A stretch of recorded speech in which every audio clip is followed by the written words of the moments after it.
So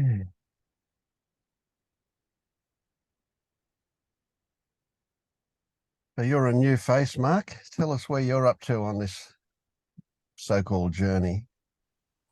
Hi, is the audio working? Yeah. Hello? Ah, Yep. cool. Yeah, so yeah, I guess I saw through the self, as you'd say, a couple of years ago, just over 2 years ago.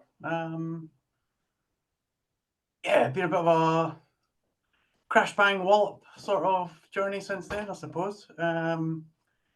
Yeah, finally sort of feel like things have begun to level out and stabilize somewhat.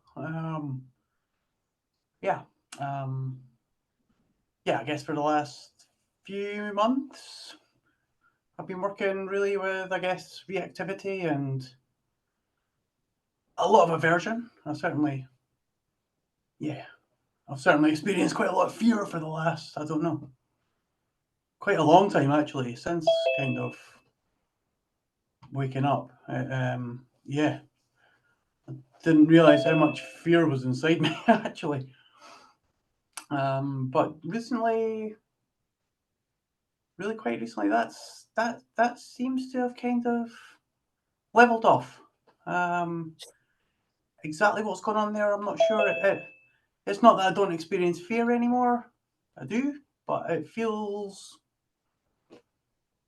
in balance. It feels like a kind of healthy level. It feels balanced with the other sort of things that are going on. So, I mean, that's been quite a big relief, to be perfectly honest. Yeah. So, yeah. Okay. So when you say there was fear that's not there anymore, did you do something? Did you work on that, or did it just spontaneously change? Well, I was certainly working on it. I mean, a lot of the fear, I was experiencing some fear before this anyway, but I mean, all throughout the COVID pandemic, I was completely anxious. I was the most freaked out person I knew. I think I was the most freaked out person anybody I knew. Yeah, it really flipped me out. I actually think that was a contributing factor to me waking up. Just the squeezed my mind in a vice almost, which actually helped in a strange way. So yeah, when I finally caught COVID, which was about 18 months ago, yeah, I'm still getting my thoughts kind of clear about this, but yeah, I developed long COVID anyway. Yeah, now I guess for most of my life I've seen myself as an athlete and always kind of identified as a very physical person. I certainly used to be incredibly hyperactive. A lot of that's all kind of calmed down as my nervous system's regulated, sort of come into balance, which is nice. But yeah, I mean, catching long COVID was kind of a lifelong nightmare, that sort of thing. Anything like that. So even though some fear was present before then, that really kicks it up into a completely new level. And yeah, and kind of a good opportunity, really. I mean, to have something so in your face to really have to deal with, it's like, okay, there's no hiding from this now. You've just got to kind of confront this. Yeah, good one. Okay. It's exactly what happened, really. I think it's just slowly over time, I've begun to see more and more that what I'm afraid of actually can't hurt me. Yeah. Yeah. Which I don't know. You can kind of know that in multiple ways, or you can certainly you can start to see that. I've started to see that quite early on. I was like, wait a minute, this is all just my mind spiraling. Really, it's just a thought pattern here, as much as anything. But I don't know. There's been a lot of layers to that fear, and Yep. it really ties in a lot with the fears that I've had really from throughout my life, I guess. Yeah. Okay. Okay, Yeah. that gives me an idea. Yeah. How about you, Ben? Where are you up to on this? Hi, yeah. Can you hear me? Yep. Yep. Again, great. Yeah. So this is my first time to this meeting, and thanks for sending me the links, all the links for it for the last few weeks, because that's been helpful, and it's been really good to listen to the recordings. That's been very useful. So so I've been around the block a few times with this whole kind of process, and I recently got an LU guide a few weeks ago. And I had a bit of a break because I had COVID, just for a week, and I feel like I'm making a bit of progress sometimes, but I'm quite frustrated at the moment. So, um, you know, I've been asked to answer a question which I thought would be quite easy to answer, given that a few days ago I was able to, during meditation, I was able to see that I wasn't, that the thing that I assumed was me was an object. So I was able to see that. And it gave me a sense of feeling lighter, and things started to flow a bit more. And this lasted for a few hours or maybe half a day. And yeah, and I felt like I was getting a taste of it or something like that. And then in the evening that just kind of dissipated, and I woke up the next day, and I seemed to be then kind of velcroed to every thought that was taking place, and Okay. Yeah. I'm very distracted by feelings. Yeah. So when you say Yeah. that you had this experience and then it faded, okay, I'm hearing you say you had a realization. Now that realization didn't fade, did it? What was it that faded? What was it that you lost after that? Well, yeah. What was it? So I lost a feeling of, You got it. You lost a feeling. yeah, I Yeah. lost a feeling What of, we'll often call that this is feeling nice. a honeymoon phase. Yours might have only lasted a few hours for that one. And now Right. you're going to put all your energy in to try and get it back, aren't you? Yeah. Okay.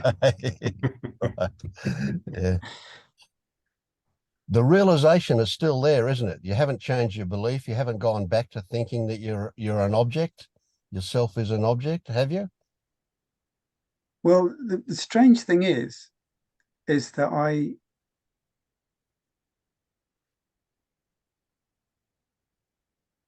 I mean, yes and no, I think is the answer, or I don't know what the answer is. I'm not Right. sure. So Okay. what I'd say is that I don't I don't necessarily think that I am my thoughts, but throughout the day, I appear to be identified with my thoughts. Yep. So what I mean by that is, um, so I have opinions and what have you, and if I'm talking to people, and this has been for quite a while, because I used to have very strong opinions and be very fixated on my whatever ideology or Yep. spiritual idea I had going on. I was very kind of um, wedded to it and identified with it, and felt that it was part of me. Um, I haven't had that for quite a while. So in terms of those kind of thoughts, I'm quite open, in as much as I'm quite open to, I don't have to be right and things like that. If I'm talking to somebody, it doesn't matter to me whether I'm right or not or Yep. whatever. Yep. So just stop But for a when second. yeah, Yep. That being right is defending a self. yeah, You know, it's a defense thing. You know, so Yeah. one of the things that has come to me is the realization that, and it's just my story, the realization that the self is actually armor. Right? It's a way of defending. It's on a war footing a lot of the time because of this defense thing. Mhm. So that needing to be right is very much identification with the thought that I am. Yeah. Yeah. So I'm happy in as much as either I don't have that, or if I see it appearing, I can let go of it. Yep. Yep. So that's Now you say again, I keep jumping in here, but okay. You say again that you can let go of it, but actually that's not what happens, right? Because no. you Okay. can't let go. What happens is the seeing of it is all it takes for it to dissipate. As soon as you see it, Yeah. it just fades. That's all it needs. You don't have to do anything. Yeah. Yeah. When I hear you say that, that's exactly what happens. Mm. Is I see it and I realize that there's nothing to be done with it, and it Yeah. just drifts Right. off. Yeah, good one, good one. So Yeah. that takes us Yeah. into a couple of other illusions about control and decisions and choice and that kind of stuff. So there again, there are illusions that are associated with the illusion of self. So when you fool yourself, when language fools you by saying, "Oh, I did it," you know, I let it go. It's not right. It's not true. It Yeah. went away just by you just seeing it. That's all. Yeah, good. Okay, sorry, Okay. keep going. Yeah. Okay, no, that's great. But what I do notice is that throughout the day when I'm thinking, or when there are, and I say that because it feels like I am thinking. So there are thoughts going on. So the interesting thing about when I had that clearer seeing a few days ago is that the next day when I woke up after I said that it had dissipated in the evening and I woke up and it seemed to be gone. It was like the sensation or the experience wasn't so much a sensation, but the experience, or maybe it was just a thought, that the thoughts that were happening were kind of shooting out, projecting out from a center, that I am thinking da di da di da di da, as opposed to, so I have different types of thoughts. So often some thoughts are kind of flow by, and some thoughts, or at various times, it's like I am thinking, chop, chop, chop, chop. The thoughts are coming out, and they're coming out of me, and I'm watching them, and I'm controlling them, and I'm there Yep, in yep. the thinking. So you And can that's what it was like when I woke up. Yeah. you can see that those thoughts that seem to come from a center that you shoot out, those thoughts really stimulate the illusion that it's a self, that center is a self. You see that? Yeah. Yeah. Whereas the ones that float by don't stimulate that illusion so much. They're like, Exactly. Yeah. yeah, Yeah. yeah, yeah. So the stimulation of that illusion is very compelling. Yes, it is. Yeah, yeah, Yeah. yeah. Yeah. Now we're not concerned that illusion has to go away, right? When you believed it Totally. was a self, it wasn't an illusion, it was a delusion. You were deluded. Now that you know Right. what's actually happening, it's an illusion, right? And when you drive Okay. down the highway on the right summer day and the right conditions, you're still going to see that shimmer on the road that you used to think was water, and now you know it's not. It's never going to stop happening, But you will no longer be fooled into thinking that it's water on the road, because you'll know that under these conditions, you get this illusion that it's water on the road, but it's not. It's just the way the sun shines and so on, right? Yeah. So it's an illusion that will continue. It won't go away, Okay. but you'll know it's an illusion, not a delusion.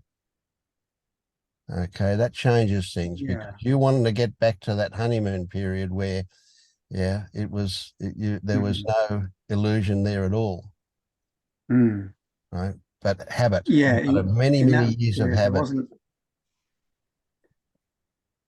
Yeah. So it feels like in that period where things seem to be clearer, I had more. Even that's the wrong way of putting it.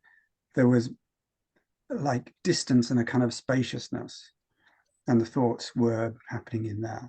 Yeah. Whereas when post honeymoon period, let's say, the thoughts seem to be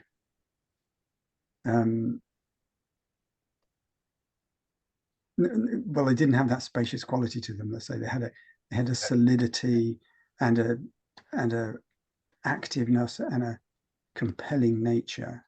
And can I Which, say that you very likely had a different relationship to those thoughts? That's a tricky one, but yeah, and the relationship word implies that there's a you and that there's a them, right? yeah, But it's not accurate. So as we talk here, we're going to be in trouble all the time with language, simply because language doesn't cater for what we're talking about. There aren't the right words, so we just got to fumble through with words. But there's the what you felt about your thoughts, right? Which is a shitty way to put it, but okay. So, yeah, but that was different for that moment, wasn't it? For that little period. yeah, Yeah.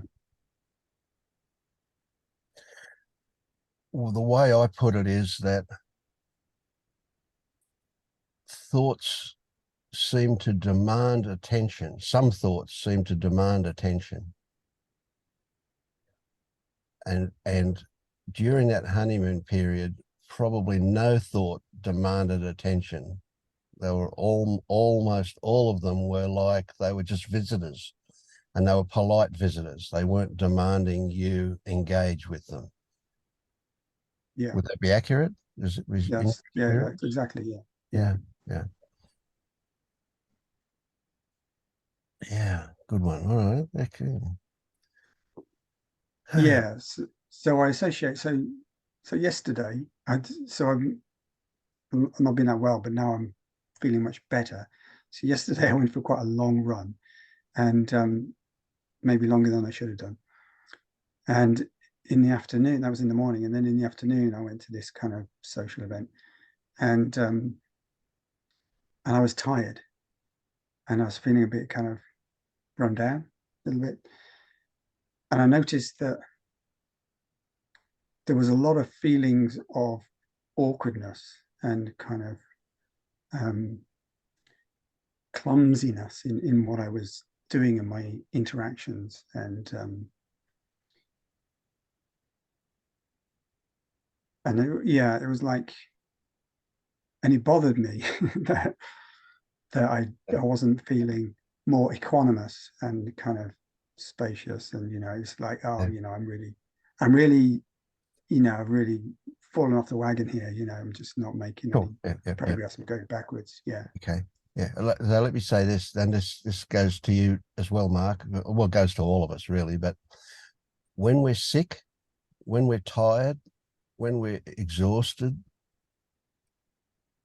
you can always recognize that we're just less tolerant. But another way to put it is that we're more easily triggered. And what we're triggered by is stuff that kind of lives just a bit below the surface, and they're kind of like old wounds, but they're old psychological wounds. So if we're going to defend ourselves, because somebody criticizes us, it's going to happen a lot easier when we're tired or when we're sick. We just haven't got the, when we're feeling good, we're feeling strong, we're a lot more resilient. And that's just the way the body works, isn't it? Yeah. Yeah. Disappointingly so. Yeah. Yeah. Yeah. Yeah. So let me just say this, and it's kind of an obvious thing to me, and that is that what you've got is a lifetime of habit, a lifetime of conditioning, and those habits, it's just the way our body works, our brain works, and that is those habits are they're a labor saving device, an energy saving device, so we can do things without thinking about it. So when those neural pathways are really established in the brain, we don't have to do much except start them, and they'll just keep going by themselves, so to speak. And when we're changing things like this, what we're actually doing is we're moving stuff from left brain to right brain. But anyway, that's another story. But what we've got is we've got these old habits that'll come back, and they'll come back when they're triggered. And they're triggered by circumstances, by conditions that are present. And so that's why the honeymoon period ends. The old stuff comes back into play because that's the body, the organism trying to be efficient. And that's what we're up against, so to speak. But we're not going to fight it. We're just going to see it. We're going to recognize it. And when we do, it'll dissipate each time. And so over time, you'll get better and better at that. And there'll be less and less need to do it as well. But it takes time, this part. Can take forever. Right. Yeah. So would you say that the way of dealing with that, so to speak, would be to recognize it when it's happening and not to do anything with it? Is that exactly? Yeah. And I would go even further. For those who've been here for a while, they're hearing me repeat myself, but for you guys, it's valuable stuff. That recognition, that moment of recognition. Now, this can be straight after it happens. It can be during it happens. It can be the next day that you realize that moment of recognition is a gem. That's a really, really important point. And what I want you to do is to celebrate that moment of recognition with a laugh. Fake it. You don't have to feel humorous. We're not talking about funny. We're talking about changing what goes on in the body. So if you just go,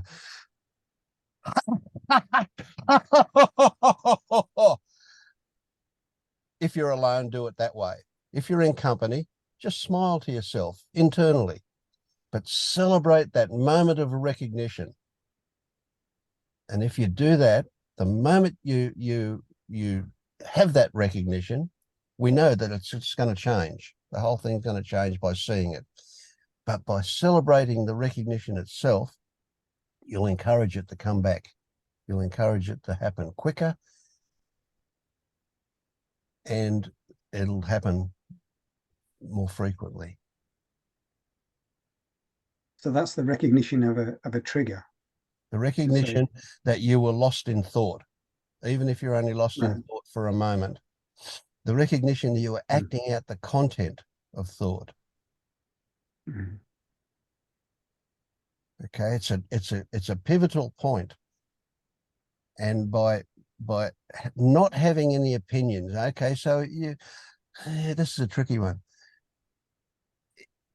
Let's imagine that it happens in a moment, and you see it, and you recognize it, and then you've done what I've said, so you feel good about that. Okay, now that up to that point, that's fine. If you then pat yourself on the back, oh, I was good. Right, that's identification again. That's you strengthening the self, if you like to put it that way. Okay, so don't have an opinion about it. Feel good about it, but don't have an opinion. But if you do have an opinion, don't have an opinion about that. Right? So whatever arises, this is a tricky one. Whatever comes up, it's okay, no matter what it is. It can be really good, it can be really bad, it can be shit, it can be anything. If it arises, it's there. That's the way it is. You can't change what's already happened. What you can do is you can see it, and you don't see it by doing it. What we're doing is we're establishing a new habit where it'll just happen. And it's the seeing it that's the pivotal point. Every single time, that's right through this journey, that moment of seeing it, what's going on, that moment of seeing that you are lost in thought is where you start to change this process, the old habits, and set up new ones.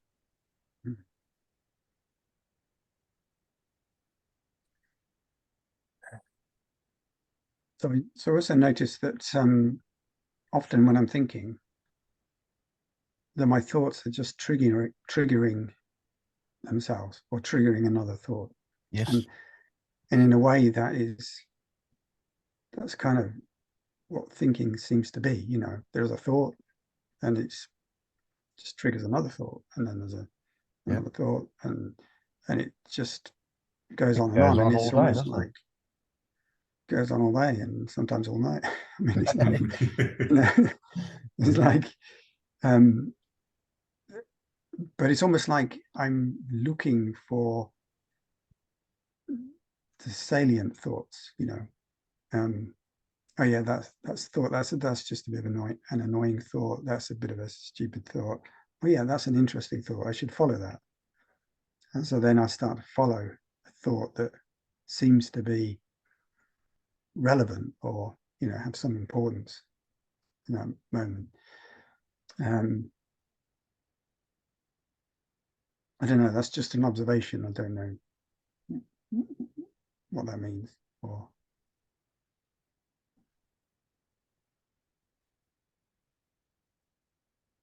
you're muted. You're muted, Vince. Sorry. Yeah. 99% of your thoughts are total rubbish. There's a very small percentage of your thoughts that I call useful. Now, you don't have to think about this. Your useful thoughts will make themselves known, but in almost all of the other cases, the ones that are not useful,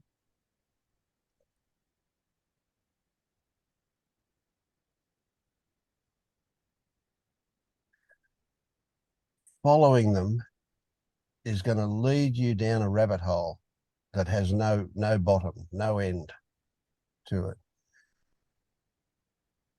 But there's a quality to thoughts that is very seductive.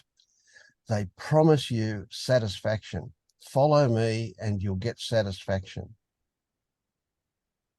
But it never happens. You never really get satisfaction. Occasionally it happens, but then it lasts for a few seconds and we'll be on to the next train of stream of thoughts about it, something else. So if you recognize that they're seductive and you recognize that it's fruitless, it's futile to chase them and follow them and go down that rabbit hole, that all it's doing is, I'll say entertaining you, but it's not even that sometimes. They're not really entertainment. They occupy you, put it that way. They keep you occupied. They keep you busy. And the reason that they keep you busy is that they're keeping you away from what you're feeling, especially if what you're feeling is not pleasant. So really, they're doing what they consider to be an important job. They're keeping you diverted from what's actually going on.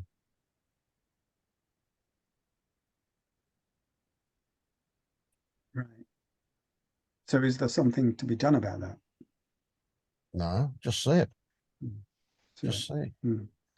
You will reach a point where there's enough spaciousness, how I can put it that way, that you'll be able to see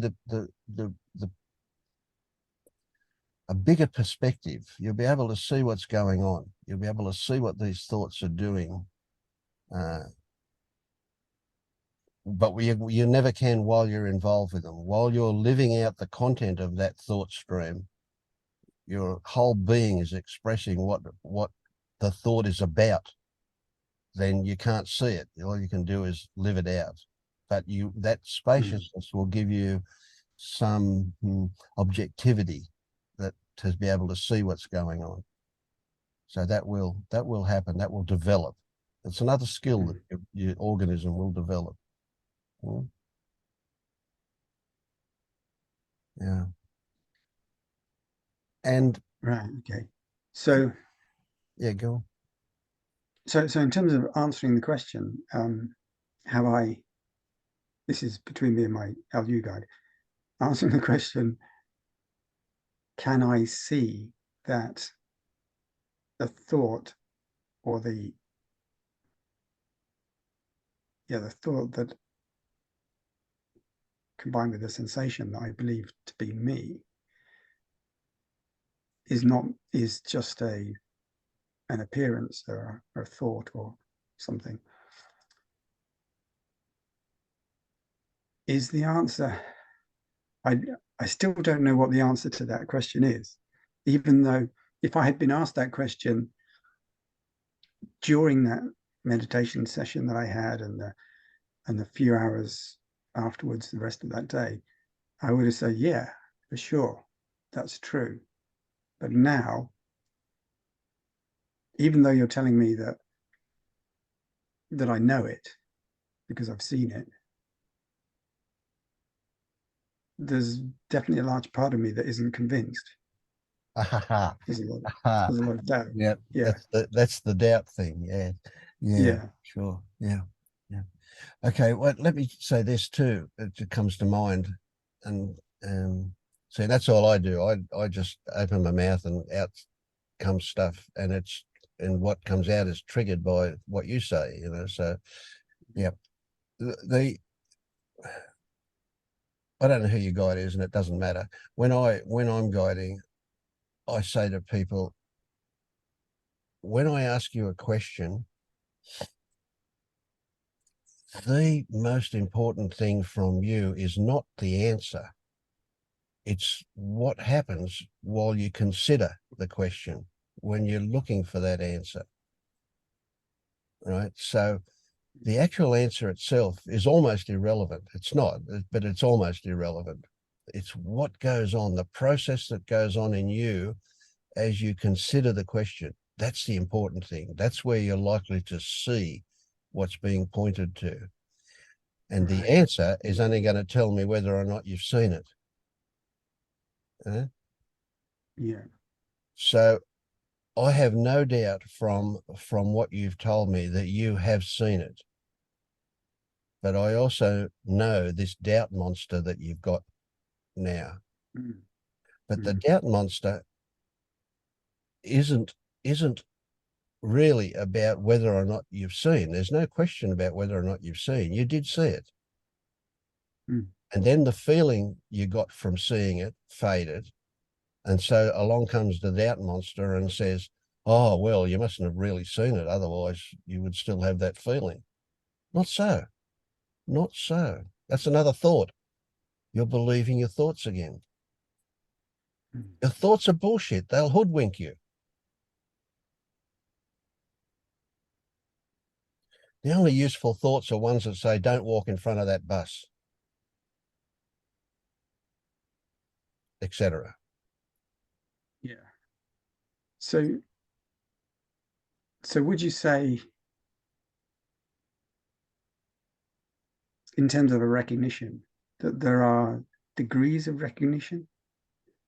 There's like you can have a... Oh, no, recognition's a binary thing, isn't it? It's either there or it's not there.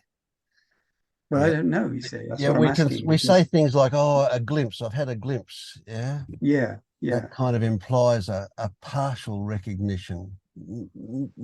No, it's not. It's a full recognition, but it's immediately gone again, or it's immediately clouded by the next thought that comes in, probably. but you know, that's a bit philosophical. I don't know. Everybody's probably different too. You have to look at your own experience to see that, but you've got to look at it directly, not through the lens of your beliefs. So here we get to something else. I'm currently building a website, and I've been putting all these pointers and things on the website. And one of the things that I've that came to mind as you've said that is, and I've forgotten what I was going to say now.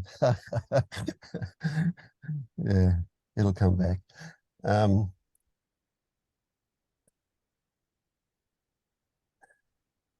Got a bit excited there and lost it. Just while you're thinking, Okay. Yeah, go on, help me. just while you're thinking about that, Vince, Ben, right now, if you go and look, what's there?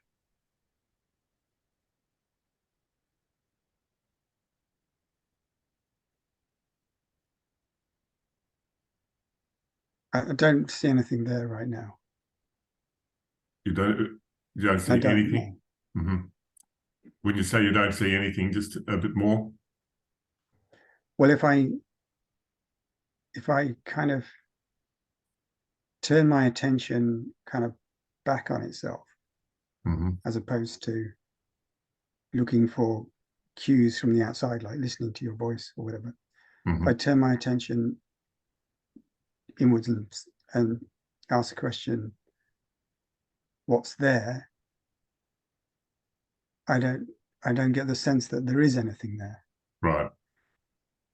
But at the same time, having said that, that's not, and this is, I guess, comes down to expectation. That's not a wow kind of experience. That's just like, well, did you hear what you said yourself? It comes down to expectation. Yeah. No, I understand that. Yeah. You're looking for something in the imagination and comparing it. Exactly. Yeah. That's where we get kicked off the truth right there. Little cloud comes in. Yeah. So in terms of the whether or not this recognition is,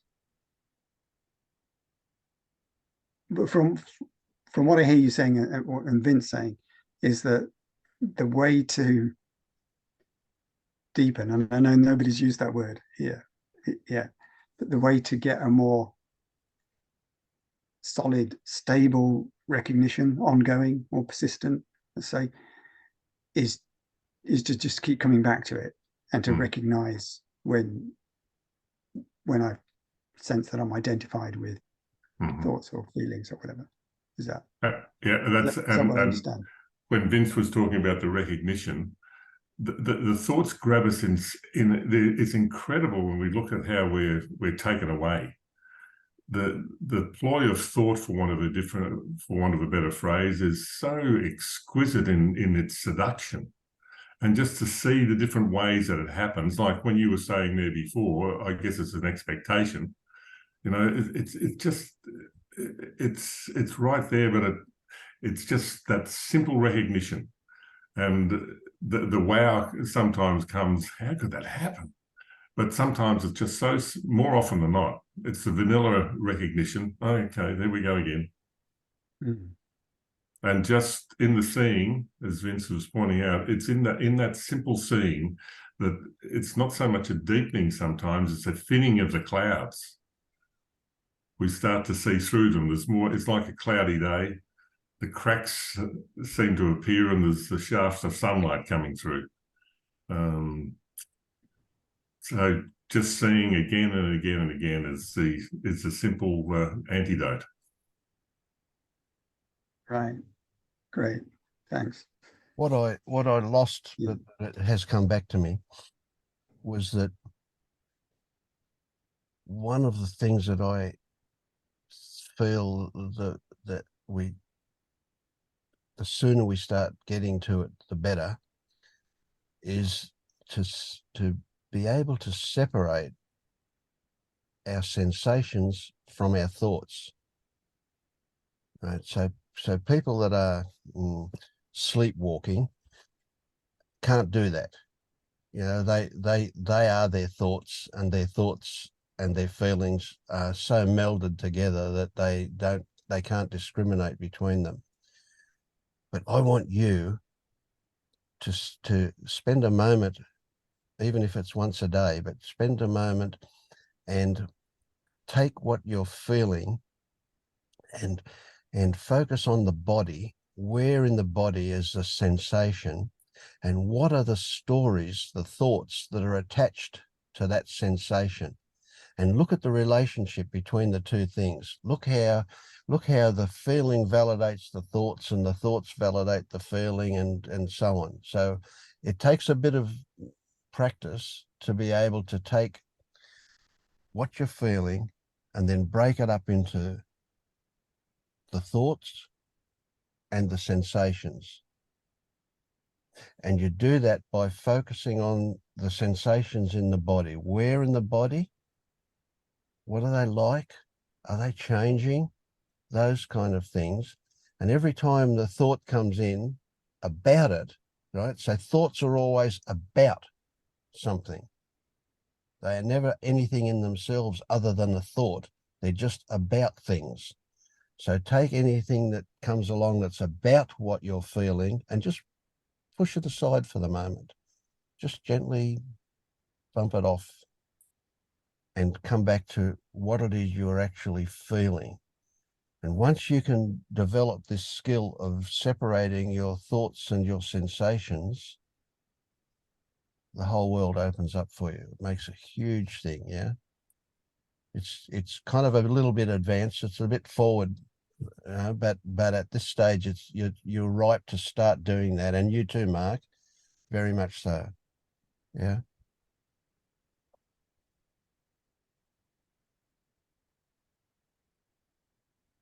So, thanks. Yeah. So do you think, as far as the LU process is concerned, that I've completed that, or is there value in continuing that? Well, only you can answer that. Right. I do. I mean, I understand when you say deepening. I know it's a shitty word, but there's really not much. It's okay to use shitty words because there's nothing better, you know. And that's the reason why I do these things. You know, I get deepening out of it. I get to see new stuff. Okay. So another thing that I'm big on is what will help this whole process more than anything else is attitude. And I suggest that the attitude that we want to cultivate is what I call discovery mode. Okay, where we don't know anything and we're really interested to explore what comes up. So that attitude. So again, remember, there's no opinion. There's no right or wrong. So whatever comes up, oh, wow, let's look at this. What's going on? And if you start with separating the thoughts and the sensations, you'll very, very quickly change the process that goes on. Yeah. So as part of that technique or process, would you say, if I'm having a thought or I seem to be occupied by a thought, then it would be a good idea at that very moment to turn my attention to sensations and see Absolutely. what Yes. Yeah. sensations Big stuff. Yeah. Yeah. Okay. It puts the thought into context. Mm. Yeah. We're no longer hoodwinked by that seductiveness that Alan mentioned, you know, that we start to see what's really going on. And there's subtler and subtler levels. It's just, as I think you said this morning, Vince, it's like a forever process. Just it's become so subtle sometimes, and we spot things that we never even knew were happening. And that's the joy of discovery.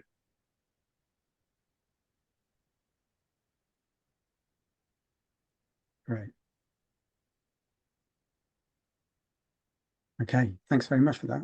So with the LU thing, I suggest, and it's another reason why I started this group, was that LU, once you go through the gated LU, have you done that? Have you been through the final questions yet? Oh no, I haven't done that. So No, I didn't you'll know get that to was a that thing. point where your guide will say to you, I think you've seen, I'm happy that I think you've seen, and they'll give you some final questions for consideration, just to see if there's any bits and pieces that they might have missed, so to speak. Okay.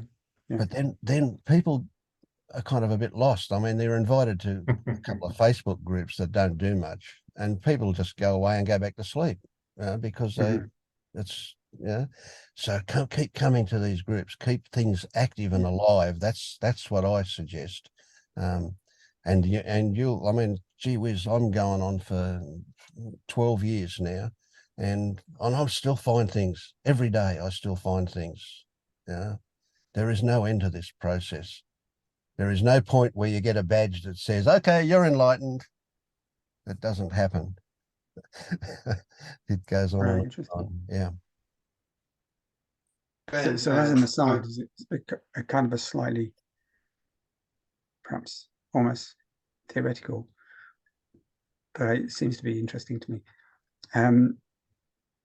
So with people who teach or in that kind of radical neo-Advaita kind of way, Yeah. like Tony Parsons, etc., and his prodigies, the way they talk, and it might not be that, it might just be the way that they talk is part of a teaching style, for want of a better way of putting it. But the way they present is that they never have a moment of doubt or being triggered or having any sense of anything other than, yeah, that there is nothing, and there's, they're living in this yeah. non-existent Well, Superman's real too, isn't he? Well, yeah, it's curious. I find that curious. Look, I don't really know. I don't know what it's like for them. I don't know what their experience is. You hear things, and I don't know about anything. Yeah. That's still an interpretation that you've arrived at, with looking at how they talk and saying, well, this is how it must be for them. You don't know how it is for them, so you're still just relating to that story. It may appear a certain way, but I think probably they're the same as all of us, really. I don't really think anything's different. They're just seeing something very, very clearly. I just wanted to add about when Vince was suggesting about turning to sensation. I kind of get the sense you're trying to figure something out. You're trying to kind of understand what to do. And I think that's where a lot of the doubt comes from. It's from never being sure about anything. The way this worked for me is having to let go of that. You will never figure this out. It's not something you can understand. It's not something you're going to know. This is about letting go of the need to understand it or know what it means. It doesn't make sense in that way. So when you're turning, like, for example, when you're turning to attentions, there's the danger that could be made into like a technique or a means to solving this thought problem. So just be aware of any narratives that form, oh, I need to be attending to attention to do something about these thoughts. There's a resistance probably to the thinking that's happening, and maybe there's a subtle kind of no to that happening. For me, it's been about letting go of thoughts, letting them be as they are, no matter what they are, and just kind of accepting them. So that's a way of kind of letting go of the thought process when you're trying to sort of maybe with the judgments that build on top of thoughts, when you realize, oh, I shouldn't be this, and then it kind of just goes on like that. Just see it happening, and it's happening already. There's no, it's a recognition that there's no one there controlling it. Just try and be okay with the thinking. I don't really know how to kind of tell you to do it, because it's not a doing, it's a kind of noticing. It's a really just falling back into the noticing and just trying to let go of the thinking and let it be. So I'll give you that advice if that's helpful. Great, thanks. For any of you, if you friend me on Facebook, I can invite you to the Facebook group that is I've started associated with this group, and on there I've put a clip of Paul Simpson. I see Paul over there in his workshop with his yeah, Paul had a bit of a rant a couple of weeks ago about what awakening is, and it was fucking brilliant. It was really, really, really good, and I've put that on that Facebook group, and it's absolutely worth a listen to. It really puts things into context brilliantly. It was great. Yeah. I still get excited when I think about that, Paul. That was really good. He didn't do anything. He just opened his mouth and out it came. But yeah, yeah. Yeah. Even a blind squirrel gets a nut every once in a while. Yeah. Yeah. Okay.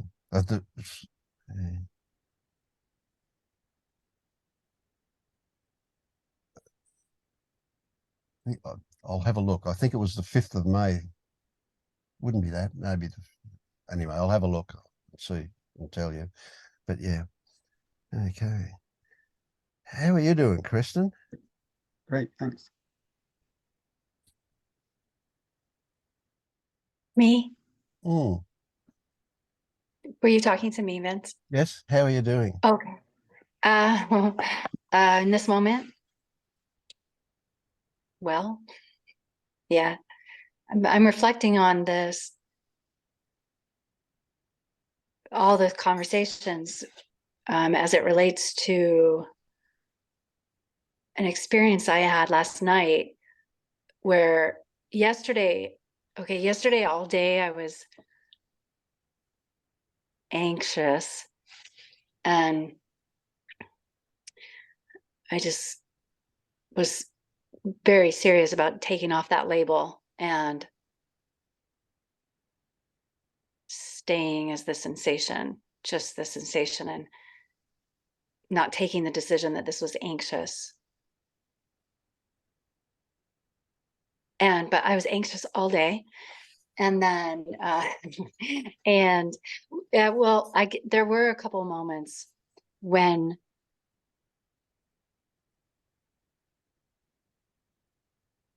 it just seemed not to be there. And it did seem to be like I was knowingly like taking off that label and just going in, so to speak. And then I couldn't recognize it as anxious. I couldn't recognize it as sensation. Even there was just nothing, pretty much, just for lack of a better word for that. But then the day went on, it turned towards yeah. This is what happened. I drop off my daughter to go back to university. And it was like the instant I dropped her off, this dam just broke. It was like a dam breaking, and I just like threw a fucking tantrum. Like just kicking and screaming, just sadness all over the place and despair. And yeah, I can kind of feel it now. And it wasn't in total, it wasn't like about her. And it was just like what I could derive from it was just like this sense of I feel so responsible for all the beings, like all my kids. and the animals that are here too. And I tantrumed about it. Sad, sad, sad. I'm not making anybody's life good, blah, blah, blah, all this. You know, to myself, I was just tantruming. And then eventually, yeah, all the way through it, I fucking hate myself. I fucking want to die, all of that. And then eventually, like, it was like the dust settled, yeah. And then this moment was there where I couldn't, okay, is this anxious? What is this? You know, there was no knowing of what this was or what it was. And then I couldn't find a connection between the sensation and this whole story that I had concocted.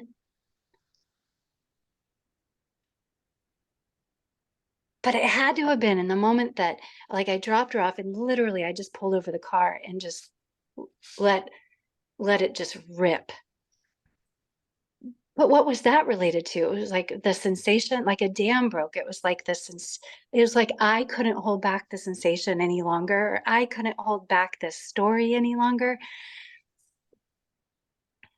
So in this process, I just don't know how, where that,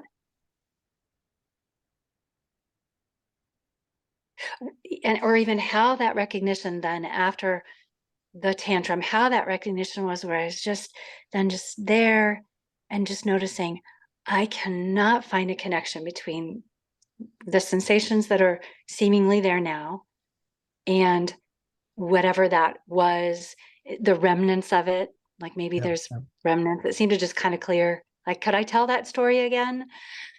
And how would I tell it? Or why would I tell it? Or like, what is that connected to even? Yeah. So what It I hear felt you better than the say, anxiousness all day.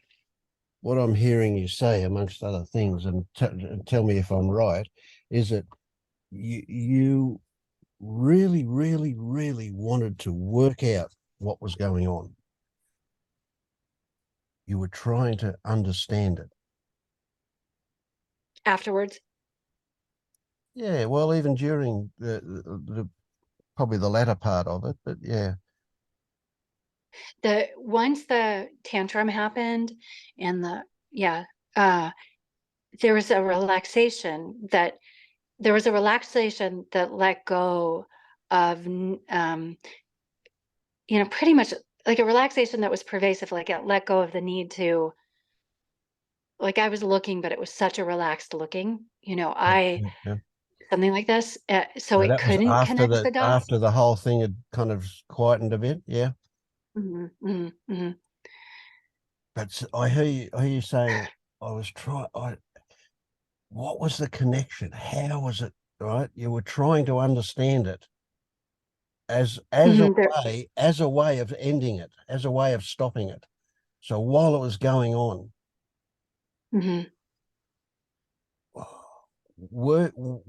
when it first started, did you yield to it? Did you allow it to take over you, or were you resisting it all the way through?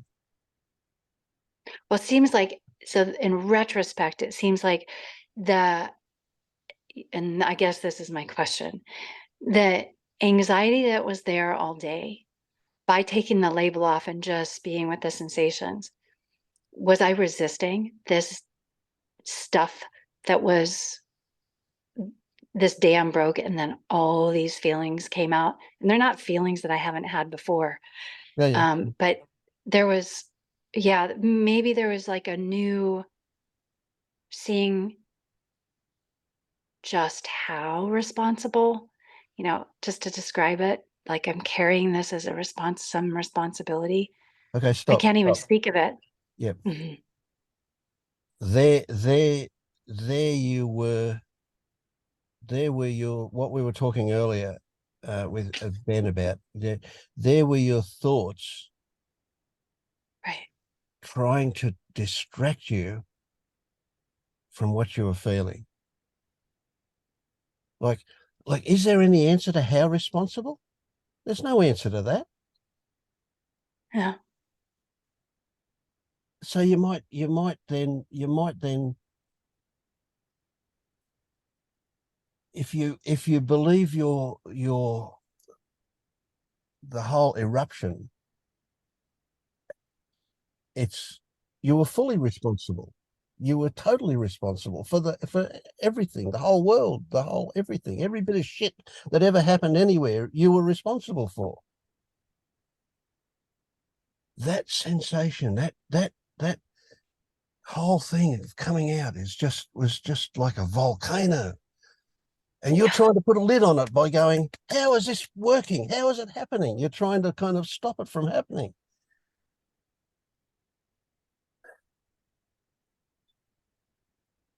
Cars are great for being able to let things out like that, because people don't hear you really unless they're really close. So you can just let it go, let it rip, let it come out. And afterwards, that's when an analysis of what's going on might come back. But just remember, I don't know if you remember, I don't know if I've said it before, but I'll say it again for everybody. The how and the why questions are bullshit. They're just diversions. The only one that's valid is what. What is happening? How it happened, why it happened, doesn't matter. That's all bullshit anyway. Whatever answer you come up with will just be bullshit. Right? It'll be a justification, probably. But yeah, so yeah. Yeah. So why might pop up for you at some point, but that's just luck if it happens. Just focus on the what. The why and the how are just attempts to stop it. The diversions away from things.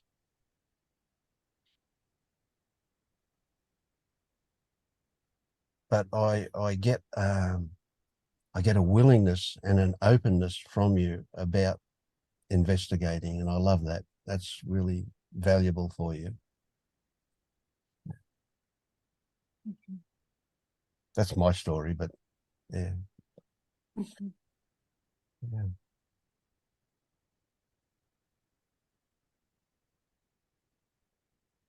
So as it's erupting out and it's being labeled as like this sense of responsibility that I have no idea. Yeah, just like what you said, where does it? I can't even explain that. I can't even explain. But there's this word that I'm putting there and I'm spewing out as I'm crying and having been responsible for this. Yeah. But so that's also a diversion. Like saying responsible and the crying is a diversion. The feeling it is a diversion. No. No. It's the thoughts that are the diversion from it. Yeah. Okay. So look, okay. this Yeah. stuff can Okay. come from, wow, it might even come from a pre-verbal state. It might even come from your experiences as a baby. And Yeah. our brain prunes all sorts of stuff at age 3 or something, and we don't even remember before that. None of us remember really when we're really, really young. Right. And so if there was or it could have come through the conditioning from your parents or whatever. You might have been made feel responsible by your parents for any shit that goes on in the house. I don't know, it could be anything. It could be, you will as you progress through this stuff, as you may well discover what this is about, but that's just an accident. That's pure luck. Don't worry. You don't chase that now. What you need to do now is allow the expression, and then be really, really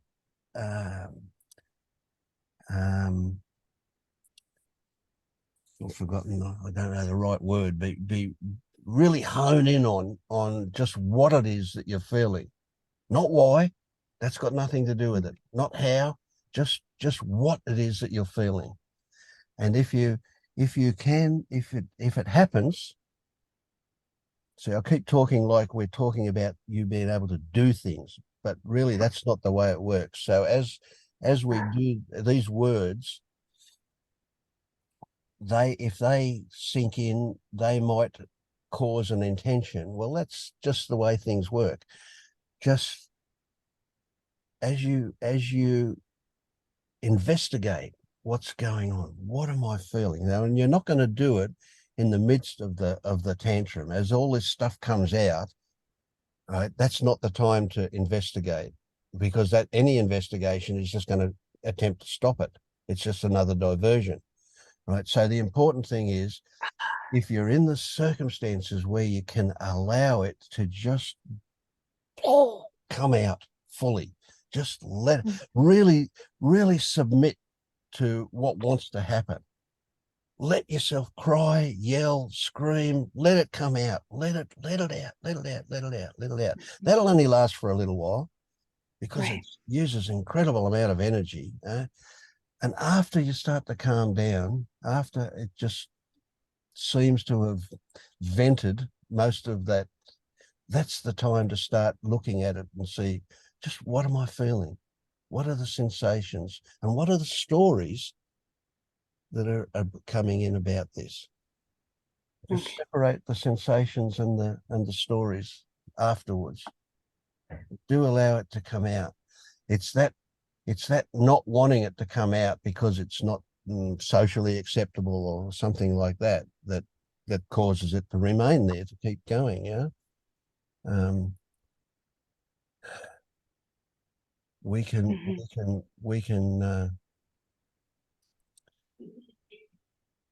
get carried along with feeling stuff that never seems to change, and when that happens, it's because we keep not allowing it to express, and we don't get to the point where after that expression we can see what's going on. We're always afraid to let it out, so it stays there forever. Julia, it just does. It stays there. Okay, so this is really helpful with the allowing, and there was, yeah, so I fully allowed it, and then this you're describing when you say the what at the end of it.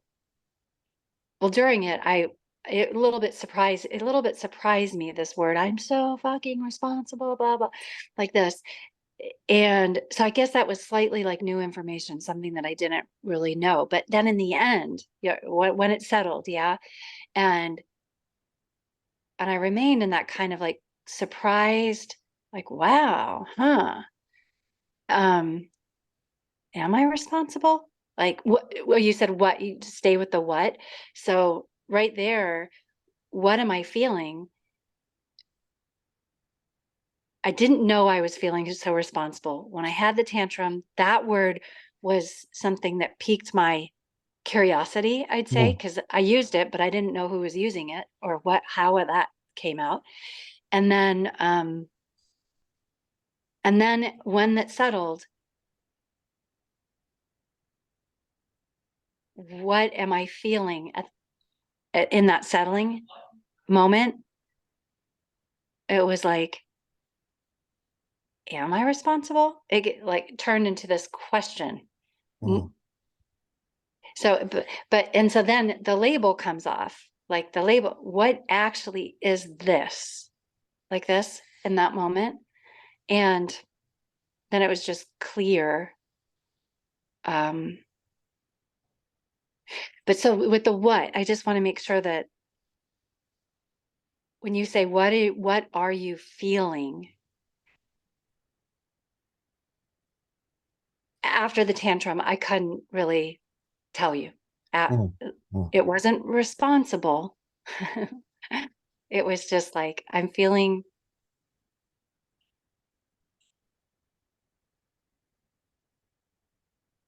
I guess, here. or something like that. Mm. Yeah. Yeah, and she doesn't have to label So- it, Vince, right? Mm. Okay, that's, I guess, the question now. It doesn't need a label, because now a label is just another concept, another thought. You could just sit with, right, like you just said. You could sit with just this, Right. just and stay curious with it. It doesn't need it doesn't even need an answer ever necessarily, but staying in the curiosity is Yeah. is where the juice is, I think. Yeah. Like sometimes when I notice sensations, it's like Yeah. I do kind of label them as tight. If I notice like okay, I'll say okay, it's tight, it's constricted. Like words like that sometimes are labels even. But that yeah, and those are words too, but that seems more of sensations, words that describe sensations.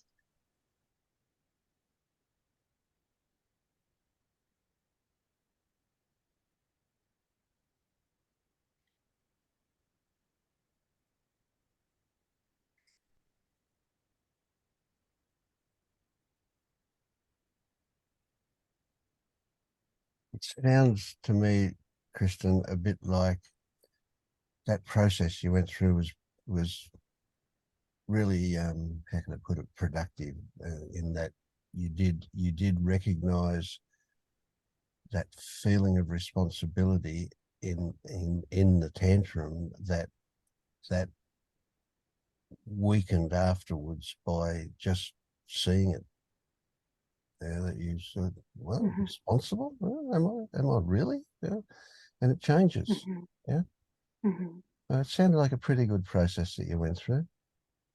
Yeah.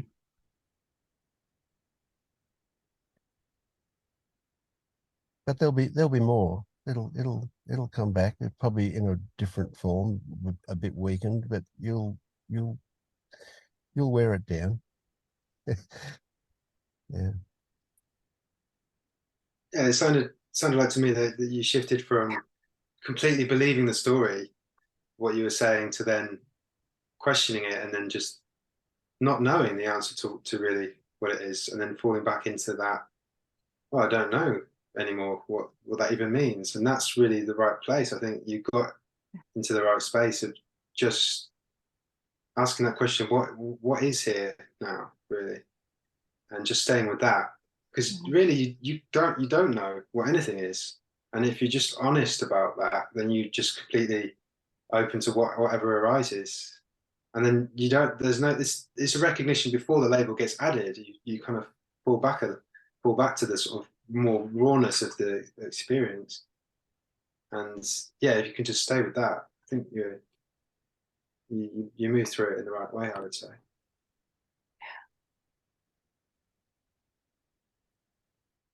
Thank you. Yeah. I just had a look at that Facebook thing, and Paul, that thing with Paul what happened on the 5th of June meeting. So if you want to go and look at the YouTube thing, it's on the 5th of June, and just scroll through until you find Paul talking, and you'll find it. Yeah. How are you feeling, Lisa? That's a shitty question, I guess, because I expect you you won't be feeling great. Yeah, I'm pretty tired. But Still having chemo? uh, Finished. Oh, great. Yeah. no, well, yeah, I had the heart attack, so Oh, God. I can't do it. Oh, dear. You're a phenomena, you are. Yeah, wow. I'm back on the Chinese herbs, which Yeah. but so I don't want to be in my body. It doesn't feel good in here, and it's been that way my whole life. And so I struggle with, okay, because I mean, I'm full of thoughts. I've lived my whole life up in my head, and most of them are pretty shitty. So like when I try to connect, it's really difficult. It's really a struggle. And I, I hear the way that people describe all these different sensations and stuff, and I just kind of feel like this blanket of dread, you know? And so, I mean, sometimes that shifts and changes, but not, I don't know what the hell to do with that. Yeah, I guess in your experience is all about changing it, all about it being different. So it makes it really, really hard for you to be with that, the pain, the uncomfortable, the unpleasantness that you're feeling. And I'll stay with it, but it's like, okay, how's this any different from what I've done my entire life? Yeah, I'm yeah, sitting with it, and I'm feeling it. yeah. This, It just feels shitty, eh? Yeah, yeah. yeah. Yeah, and it's like, okay, you're sad, sink into the sad, but that's all that happens. Then you're sad. Yeah, yeah, yeah. You never quite get to the point where it dissipates, it changes. No, it always, it's like, yeah. So So then you, I feel like I'm defective, like different and separate from everybody else. yeah, yeah, yeah. You know? Hmm. And I don't want to be a whiner. I don't want to be a victim. That's like the worst ever. But then like struggling and pushing and fighting to get out of that mindset doesn't work either. I Hmm. mean, sometimes it does, but I don't have the energy for it right now. Yeah.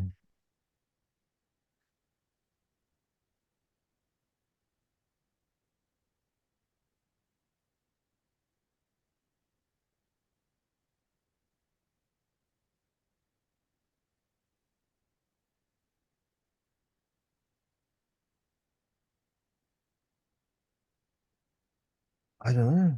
I don't know where to go.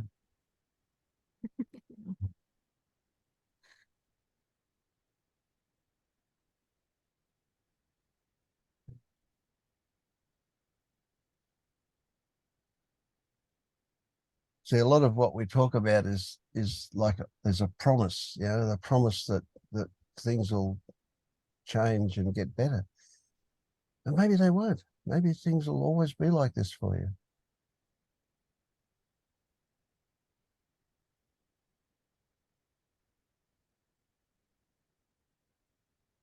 But in spite of all of what you've been through forever and ever, you're still fighting to change it. You still want it to be different. That's you've still got spirit.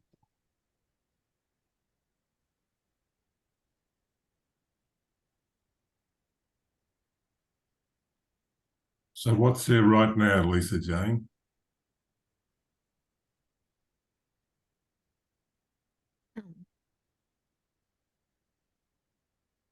Like inside, I just feel like this kind of it almost feels like a wall of steel rising up, Mhm. and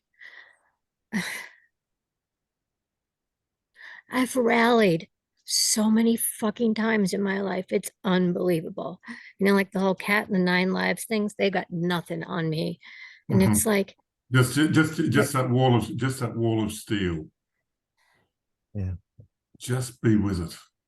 I can relate to that actually totally.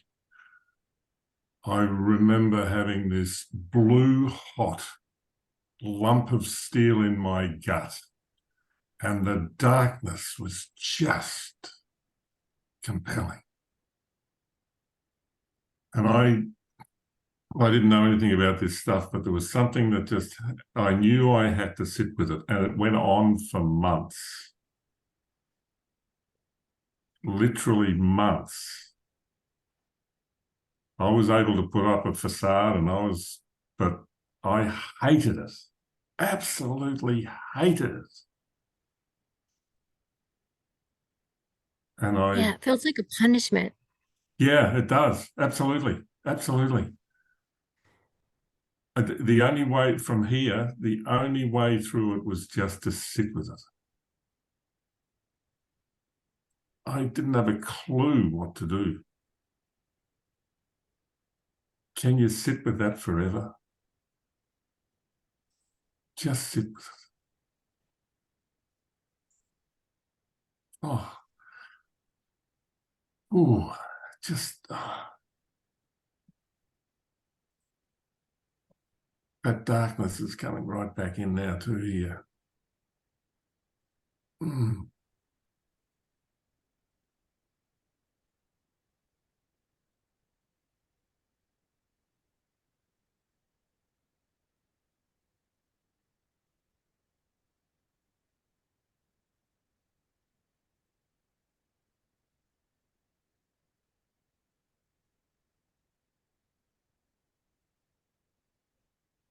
Don't look up. That's where your thoughts are, up there.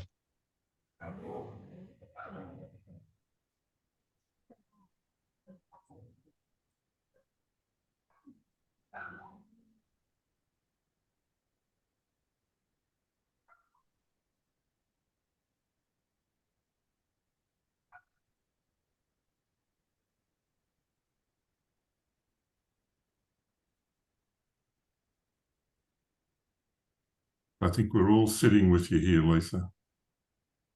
Absolutely. Can you stay there? Just be compassionate. Just stay there. It's there.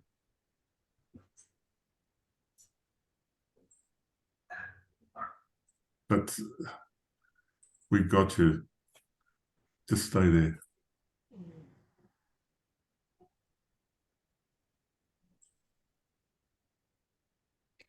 I want to diagnose it. Feels like cardiac artery spasms, and then I'll. Yeah, then just stay there. Just stay there. The thoughts will come in and they'll just try and take you away from that every which way. Just got to stay there. Don't look up. Keep looking down.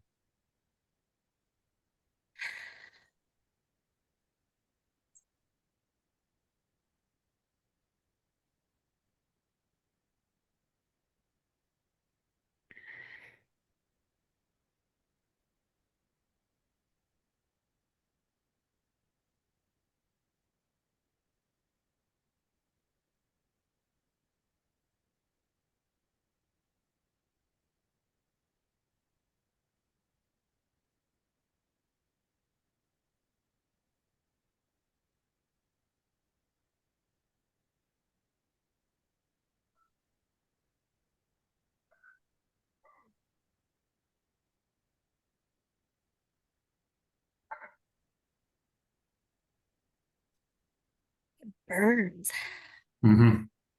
Yeah, absolutely. I can remember it changing to red hot. It'll change. It mightn't change the way you want it to change, but it won't change the way you want it to change, but it will change. Just got to stay with it. Drop your shoulders.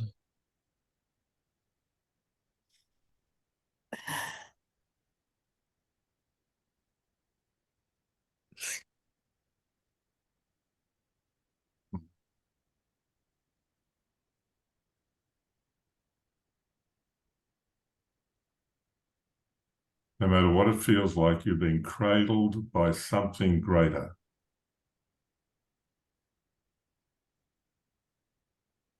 But just stay with it. If you can even muster curiosity, not even asking what it is, but just allowing it to have you.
Every time you realize that you're thinking about something, just flick them aside and go back to what you're feeling.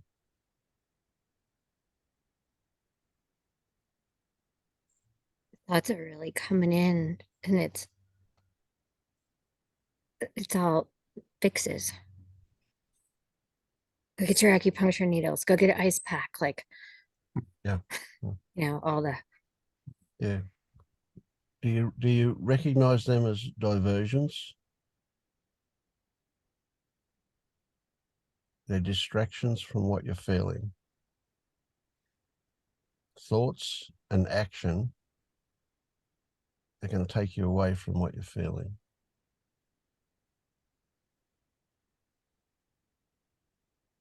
And that feeling is like, wow, you better not open up this Pandora's box or you'll be overwhelmed. Eh?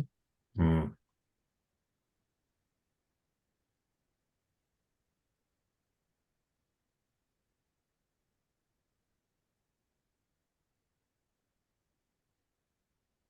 It's crazy how much it just. I mean, it always hurts, but I mean, when I go into it, it really. I mean, it just burns and feels like Yeah, I need to just do stay. something to fix it now. No. Yeah, there's thoughts. Just stay with it. Just stay with it. Just drop into it. Drop into it. Even the feeling increasing to the point where you think it's going to be unbearable. Mm-hmm. That's when the thoughts come in and say, well, we've got to change it. We've got to do something, or we've got to imagine something to change it, to stop it. It's all a diversion away from it. So why you haven't got through these is because it always gets to that unbearable stage and you stop. But it's not unbearable because in actual fact, because you're still here. You can bear it. You can bear more pain than most people probably because you're so used to it.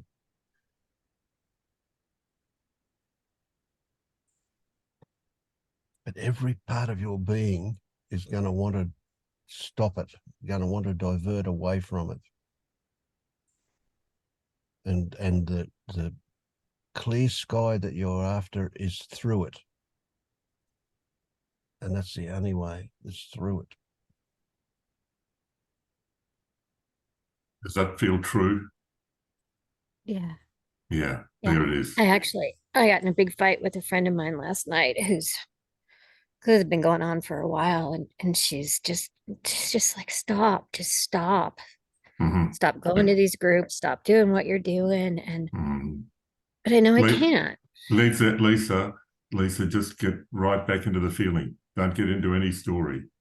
And I'm going to suggest that while we're here, just stay with it while we move on. This is not going to disappear. It could disappear in an instant, but it might be months. We don't know. It will change. And when you get to that unbearable, this is unbearable, stay right there. That's where it kicks you off. Just stay there. Can you just stay there while we continue? It's always here. We just made it grow. Yeah, no, there's a story. There's a story. There's a story. There's a story. Just stay with it. Stay with it. Drop down. You're up in your head at the moment. Drop down. Down into that lump of steel.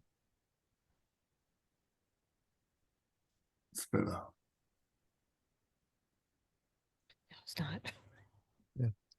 Thoughts will come back in and try and divert you away from it. And at a certain point, you will realize that that's happening. That's when you have a little chuckle and go back to your feeling, go back to the horrible feeling that you've got. Yeah. How are you traveling, Bianca?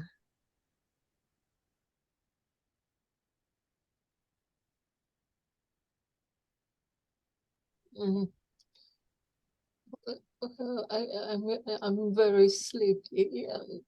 I think I felt asleep for a while. but no. Maybe it was just this short nap that was needed.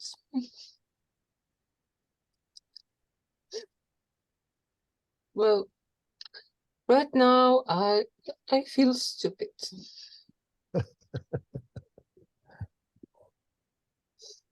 Stupid. Mm. Say more. So you're not actually feeling stupid. You think you're stupid. Would you say you've got a feeling you would call stupid? A sensation?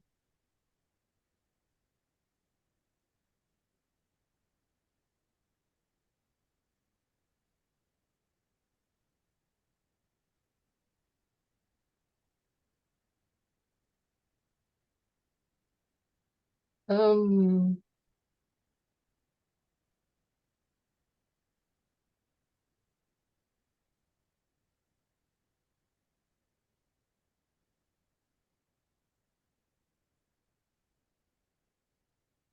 a, a lack of direction.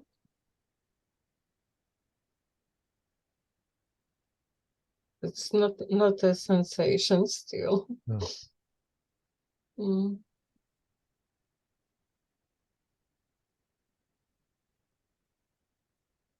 So would it be accurate to say that this story you've got about lack of direction or about stupid is creating a feeling, a sensation that is unpleasant? Would that be accurate? Uh, it's not necessarily unpleasant.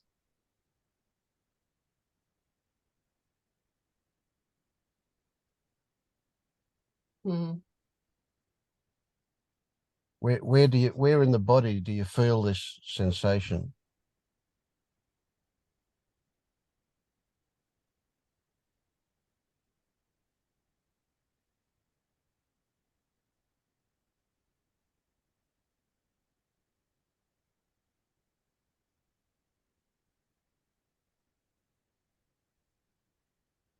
Um,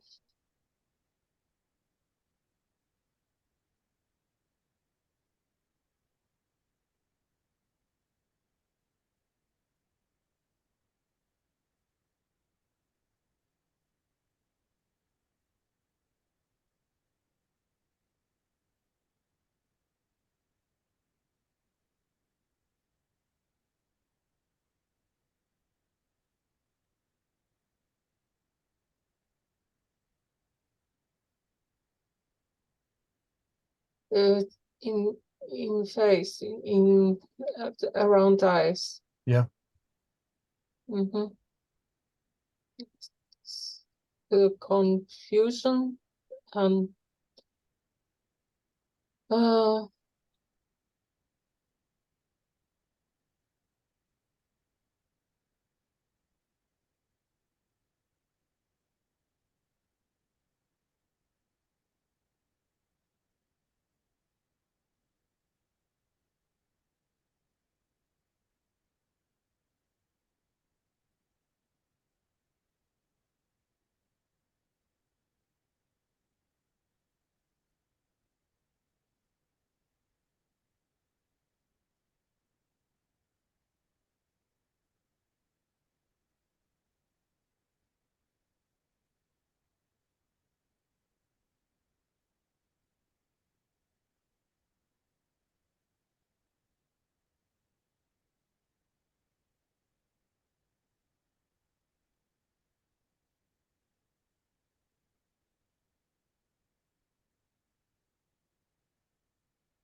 Was it difficult to locate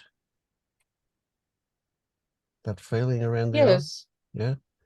Is it very subtle?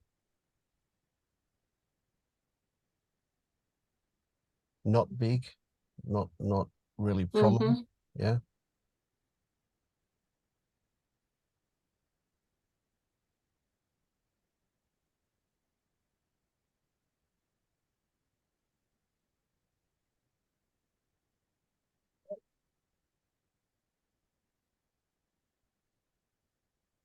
So what is prominent is the idea that you lack direction, that you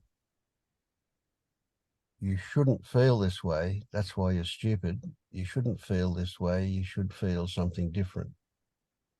Is that prominent, or a version of that? Mm.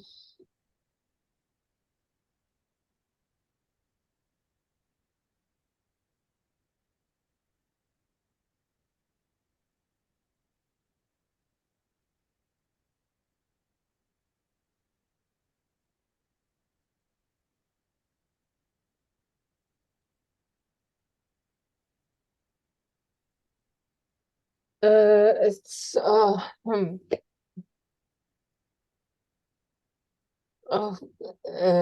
it's hard to speak Yeah. now.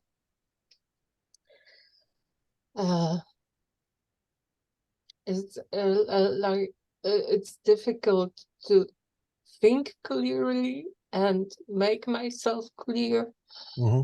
and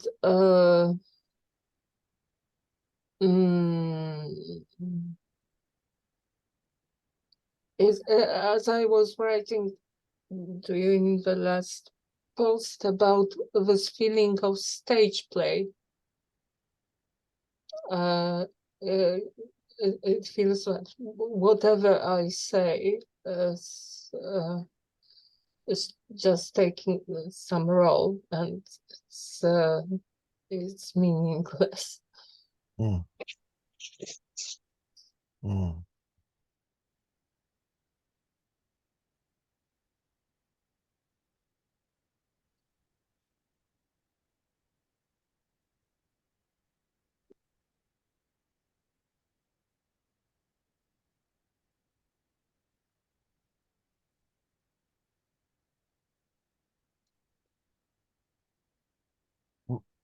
Does confusion is the word confusion, is that something you feel? Mm-hmm. Yeah.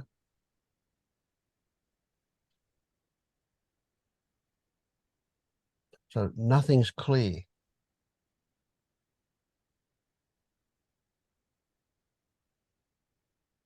Is that right?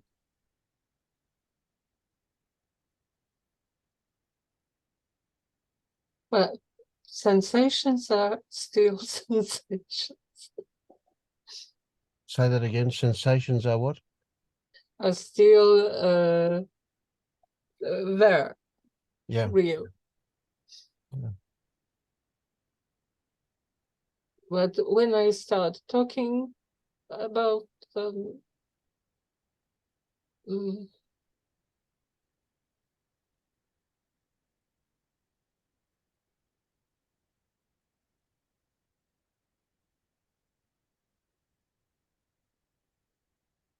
mm, so, like I don't trust in what I say. Yep. Yep. Yeah.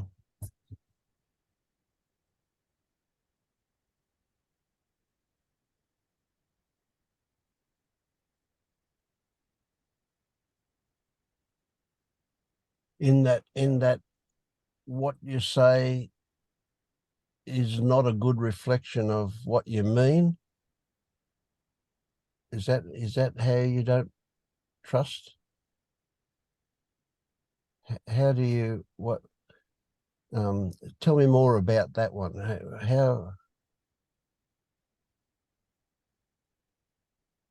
What does it feel about when you say things?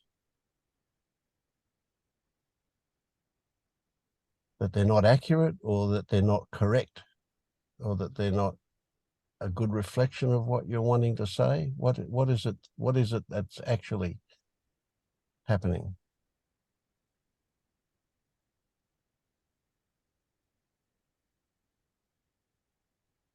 I'm not even sure if I want to say anything. Yeah, okay.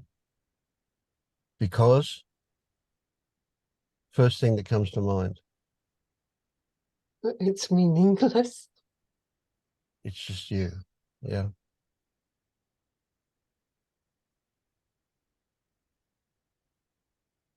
So what happens if you don't say anything? It's okay.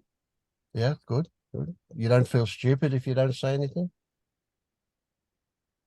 I still feel stupid, but it's okay. Okay. Hmm.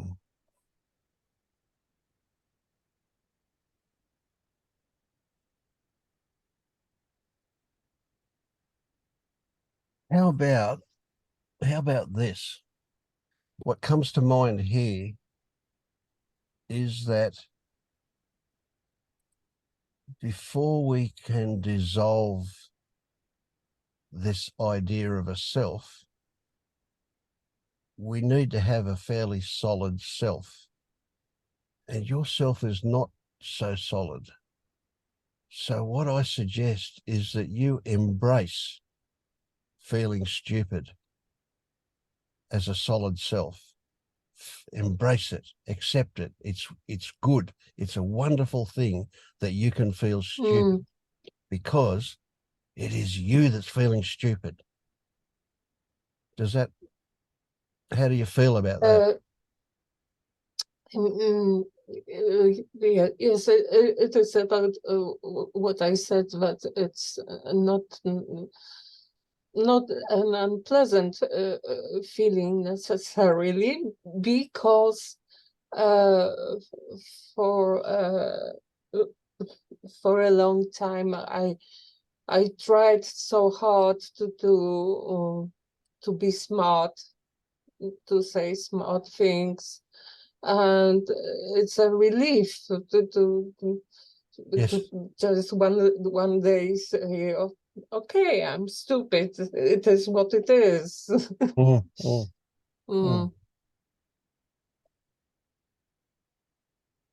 Well, you're not really stupid, but you're feeling stupid. That's the big one, and that's where the value is. Yeah. So allow that feeling, embrace that feeling, even enjoy it if it's possible. Yeah. Just it's okay. I'm just wondering if it's the word stupid that is an interpretation. Are you feeling stupid as in the interpretation of the word, or are you feeling not knowing? There's a lot of freedom in not knowing versus the word stupid. And the connotation is really the meanings that that word means to different people. So are you feeling stupid or are you feeling not knowing? Do you understand what I'm saying? Stupid is I'm stupid, there's a judgment, I'm ignorant, I don't, or there's a not knowing, which is very freedom. It means that I know nothing. I'm ignorant, I know nothing.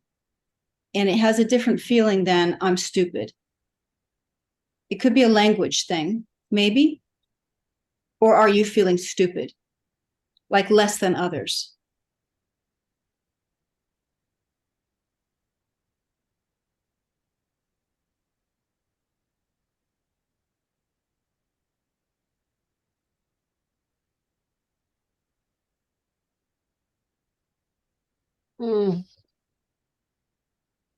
I don't know. I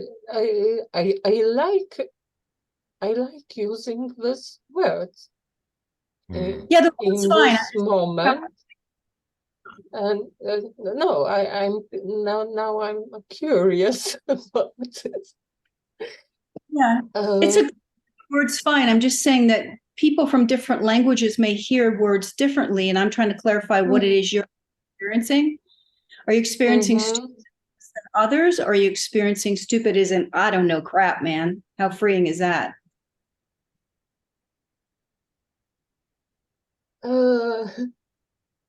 I think it's there is shame because I thought I knew something, and now I'm back into this. No, I was wrong. I don't know. Don't know crap, man. Don't know crap. And I thought I knew it all. Like that. Yeah, yeah. So it's yes, it's a shame how uh how I thought I am this know-it-all. Yeah, I can totally relate. I was very embarrassed when I realized that I don't know anything, and I thought that I knew so much, and I still do. I still go into, oh, I know so much. And so I kind of bounce back and forth because that embarrassment of depends on where, if I'm playing human or not, or if I'm looking at the reality of I really don't know anything. You know, it just depends on where I'm looking from, but I understand. I think I can relate to that. Yeah. Mm.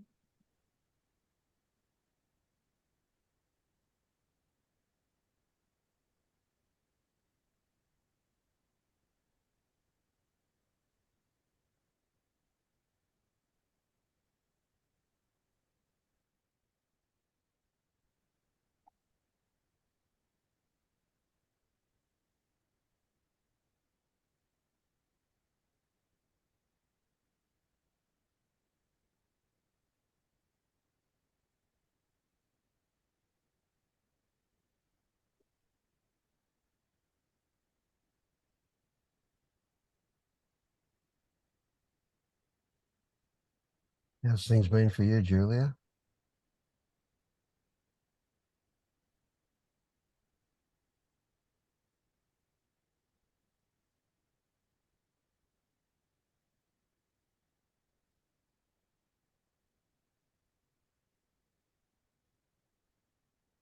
I'm glad to be here again.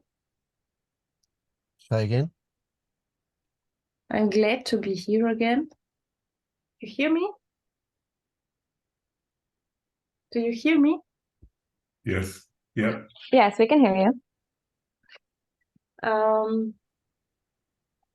Yeah, it was nice to listen about this topic, not knowing, and I can relate to that.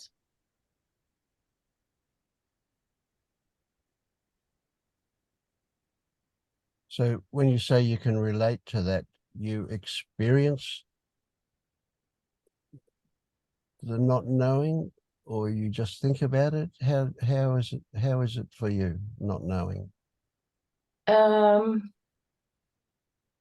I'm not sure. I guess I have both. I have this not knowing, this fear of not knowing, and also this other fear of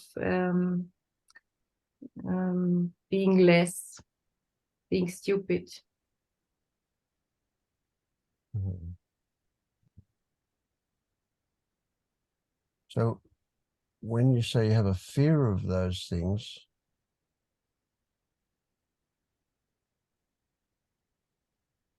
do you feel those things, or does your fear stop you from feeling those things? I can feel it, but sometimes it's very strong, and maybe then I go into action, or Yeah, doing something else. yeah, diverting away from it. Yeah. Yeah.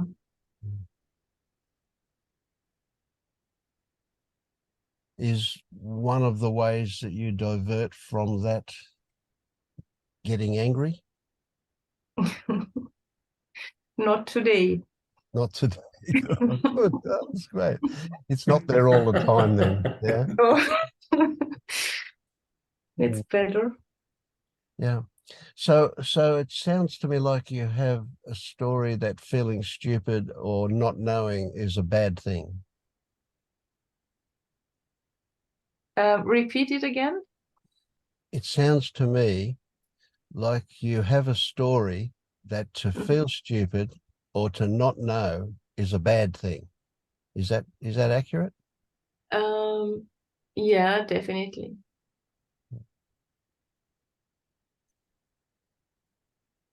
can you get a glimpse of what Jenny was talking about with the not knowing, the quality of not knowing, as how can I put it, as a freedom, as a good thing? Is that, can you get a glimpse of that kind of not knowing?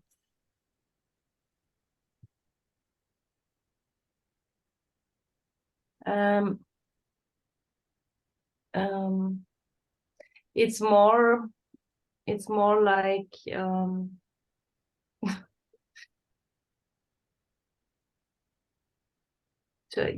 trying to grasp, and Yeah.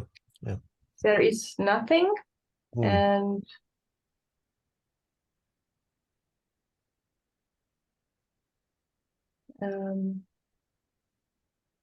normally it makes it, there is fear then, yes, but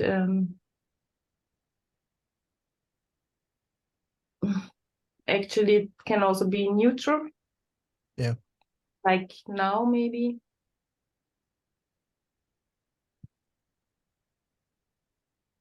It depends where I am.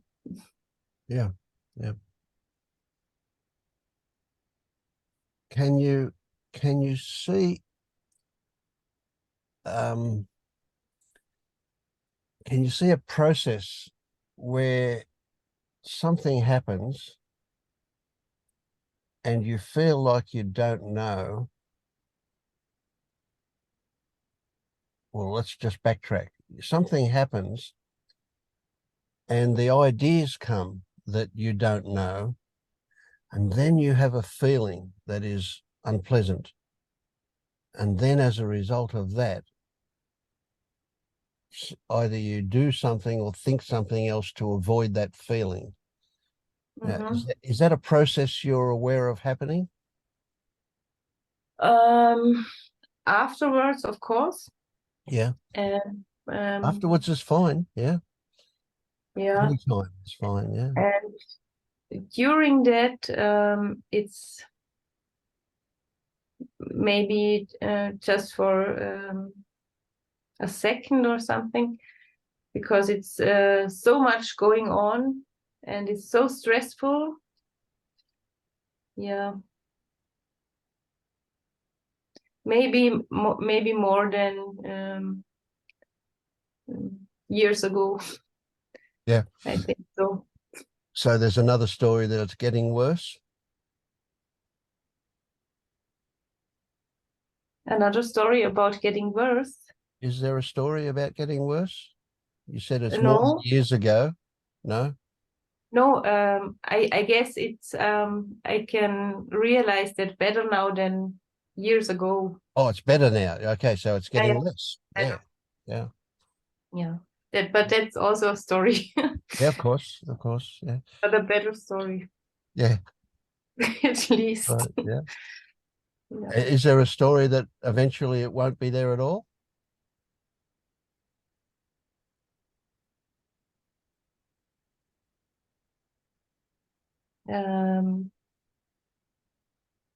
What do you mean? Do you have expectations that eventually it will go away altogether?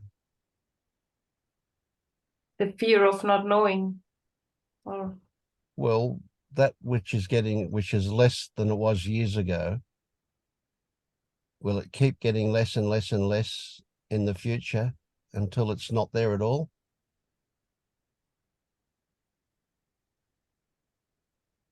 Do you imagine that? I have no idea, and Okay. now it's a little bit blank. Yeah. So there's no story about that, or nothing you're aware of. Yeah. Okay. Yeah. So comparing now to the past, or to an imagined future, which is not not the case for you at the moment with this.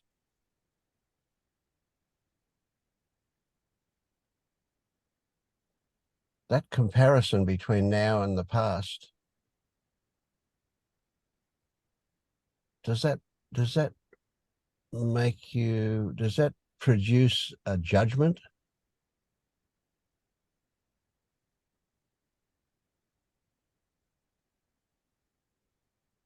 Do you have an opinion about it?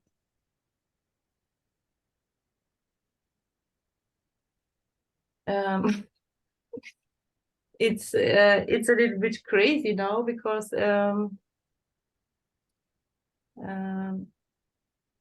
I really have difficulties to answer because I try to be here and not give too much focus onto the thoughts.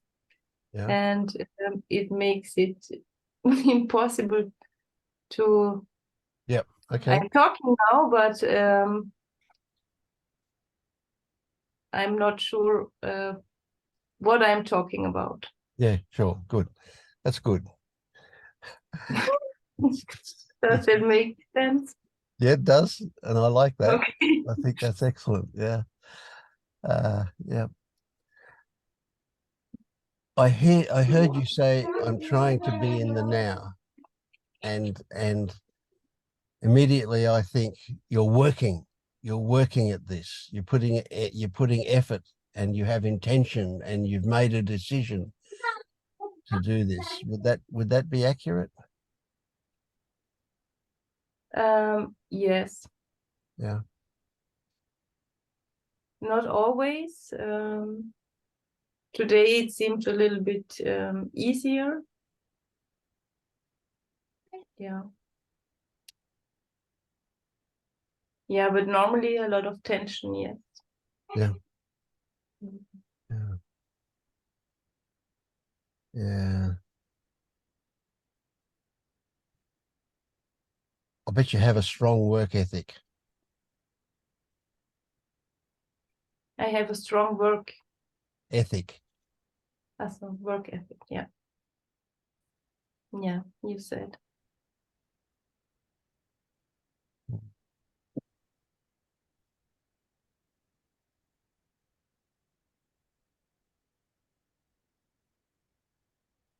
So all these questions I'm asking, they just come out, but the intention is for you to be aware of the processes that go on for you, and not take what you become aware of and make a job out of it. Just to be aware is all that's required. Yeah. Yeah. I know. Mm-hmm. Yeah. I'm sure you work very, very hard to achieve whatever it is that you think is appropriate. But that work is really stopping a lot of things. If you are able to, and I'm sure you do for moments, just relax and let things flow, that brings clarity. Yeah. Bianca, that brings clarity. Just relax. Yeah. But how do you relax without doing it? That's a big one. Yeah. But just keep it in mind. Yeah.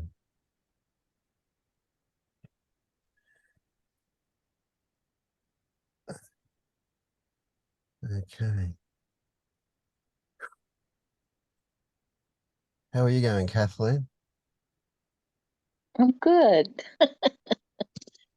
I'm not muted, am I? No, I can hear you. Okay. Yeah. I have so much trouble with the internet and the computer. I'm on the phone now. Um, I think this is the best way to do it. Sure. this is wonderful right now. I'm right now. That's where I am right now. Just this, you know, and listening to everyone talk and what's going on, and the intuitiveness of responses. The flow is just, it's just perfect.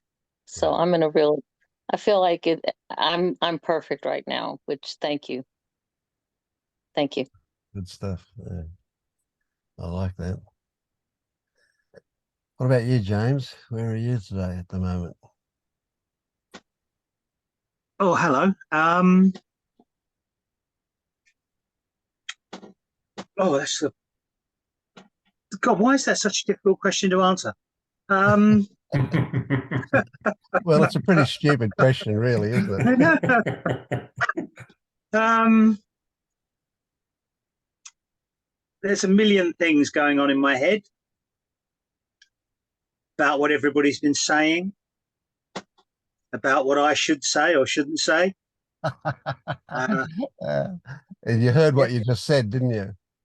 Yeah. I think what's going on for me right now is I was given a pointer by my guide yesterday. And that pointer was every time you spend a small amount of time, and every time a thought comes up, say to yourself, that thought is meaningless.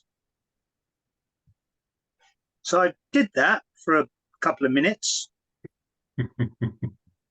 and then couldn't stop doing it the whole day. And that's a rabbit hole because, you know, I've been listening to people and people are heartfelt and there's so much going on and we all have our stories and I have mine. And I want to say to people, oh, this is okay, or do this or do that or whatever, you know, be the person who comes in and solves everybody's problem. And then also there's a part of me going, and that's all meaningless. It's everything about this is a complete contradiction. By what everybody's saying, you know, I get embarrassed. I feel upset. I feel stupid, you know, but they're not the things I feel, you know. What I feel will be a warmth maybe coming up into my head, you know, and then I take that as embarrassment because I said something wrong, you know, or stupid or whatever. So I add the story to the feelings, yeah. And what I want to happen is it seems the people who are enlightened, whatever that actually means, yeah, the people who've gone through the gateless gate, the people who've had the realization or the non-realization or are doing it by not doing it. I just want to feel that. I just want to get whether it's a glimpse for a second, yeah. At least then I can say, oh, thank God for that. Yeah. And then maybe I can have that glimpse again, or maybe I'll get that and it will last forever. So at the moment, I suppose the best thing to say is you said it's okay to blaspheme. Remember, Vince, the first time I was here. So I'm fucking confused. And that's it. And how do you feel about being confused? Actually, I don't mind it at all at the moment. It's fine. It's just fine. It's progress.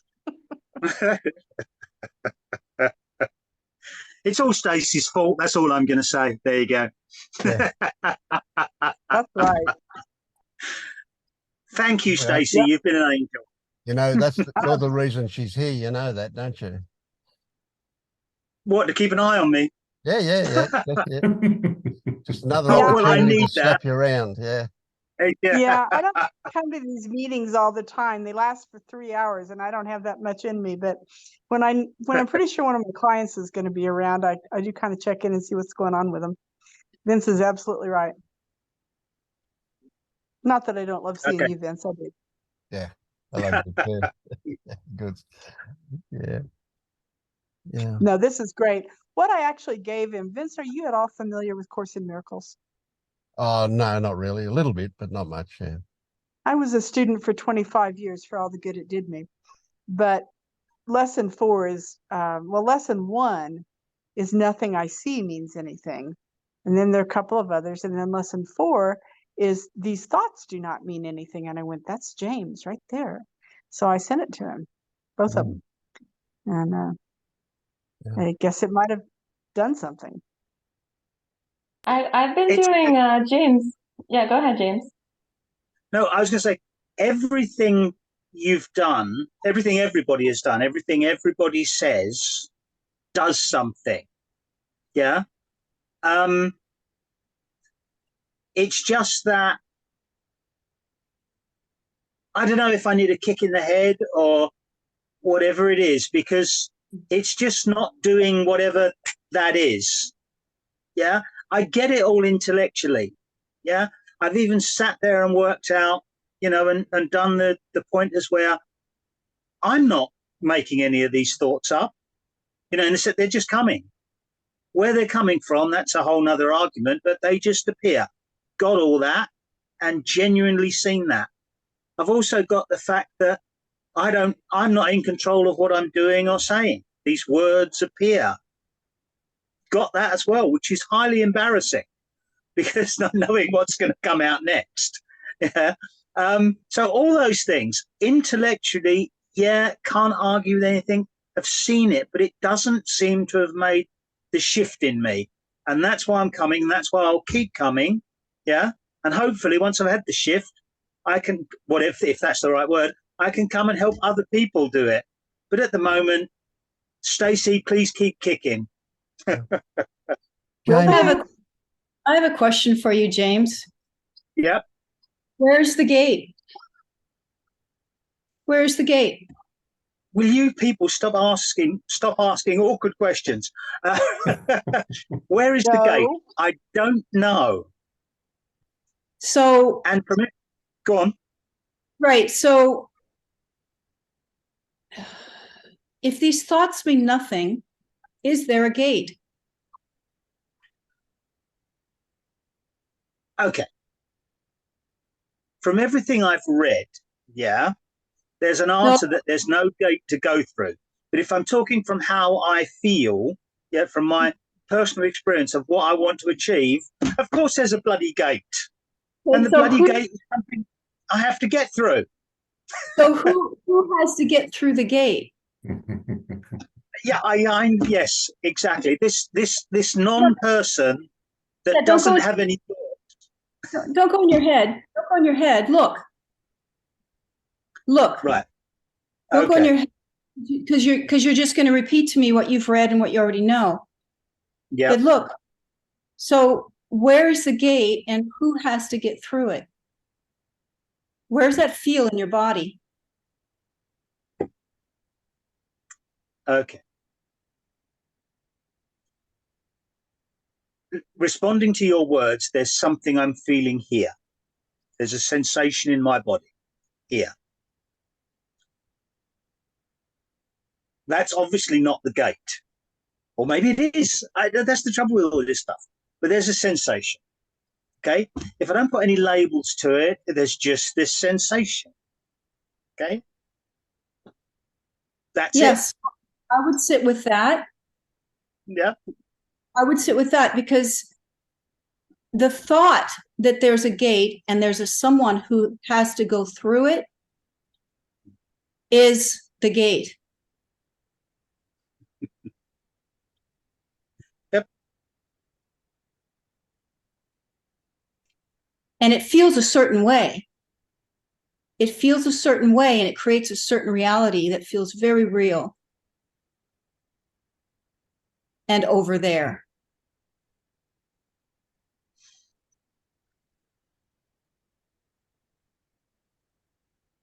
I have no idea what to say in response to that. Yeah. No response. There's no response. Just be with that. Yep. Yeah. I have a question for you, James. Yep. I open my mouth and shit comes out and I don't feel the slightest bit embarrassed. What's the difference between me and you, who does feel embarrassed when shit comes out?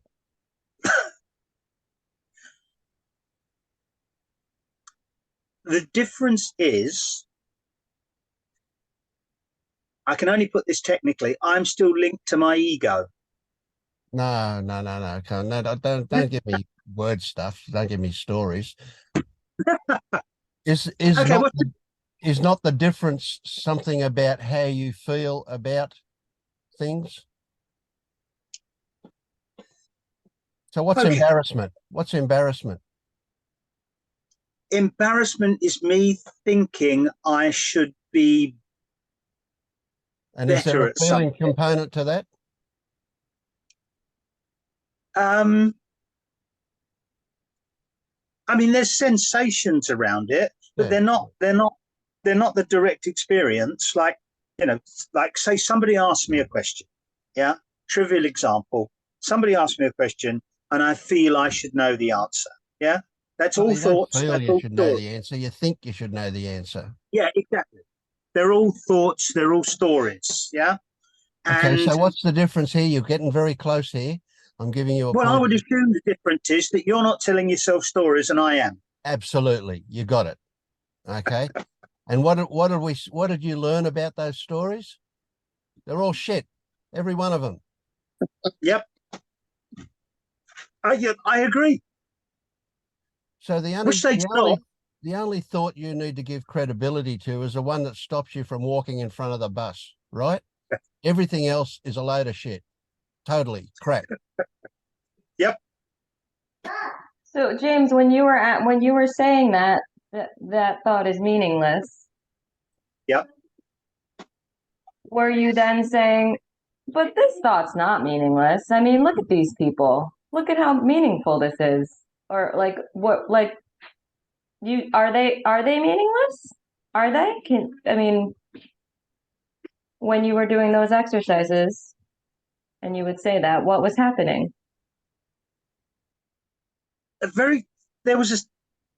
What seems to happen for me is I go numb.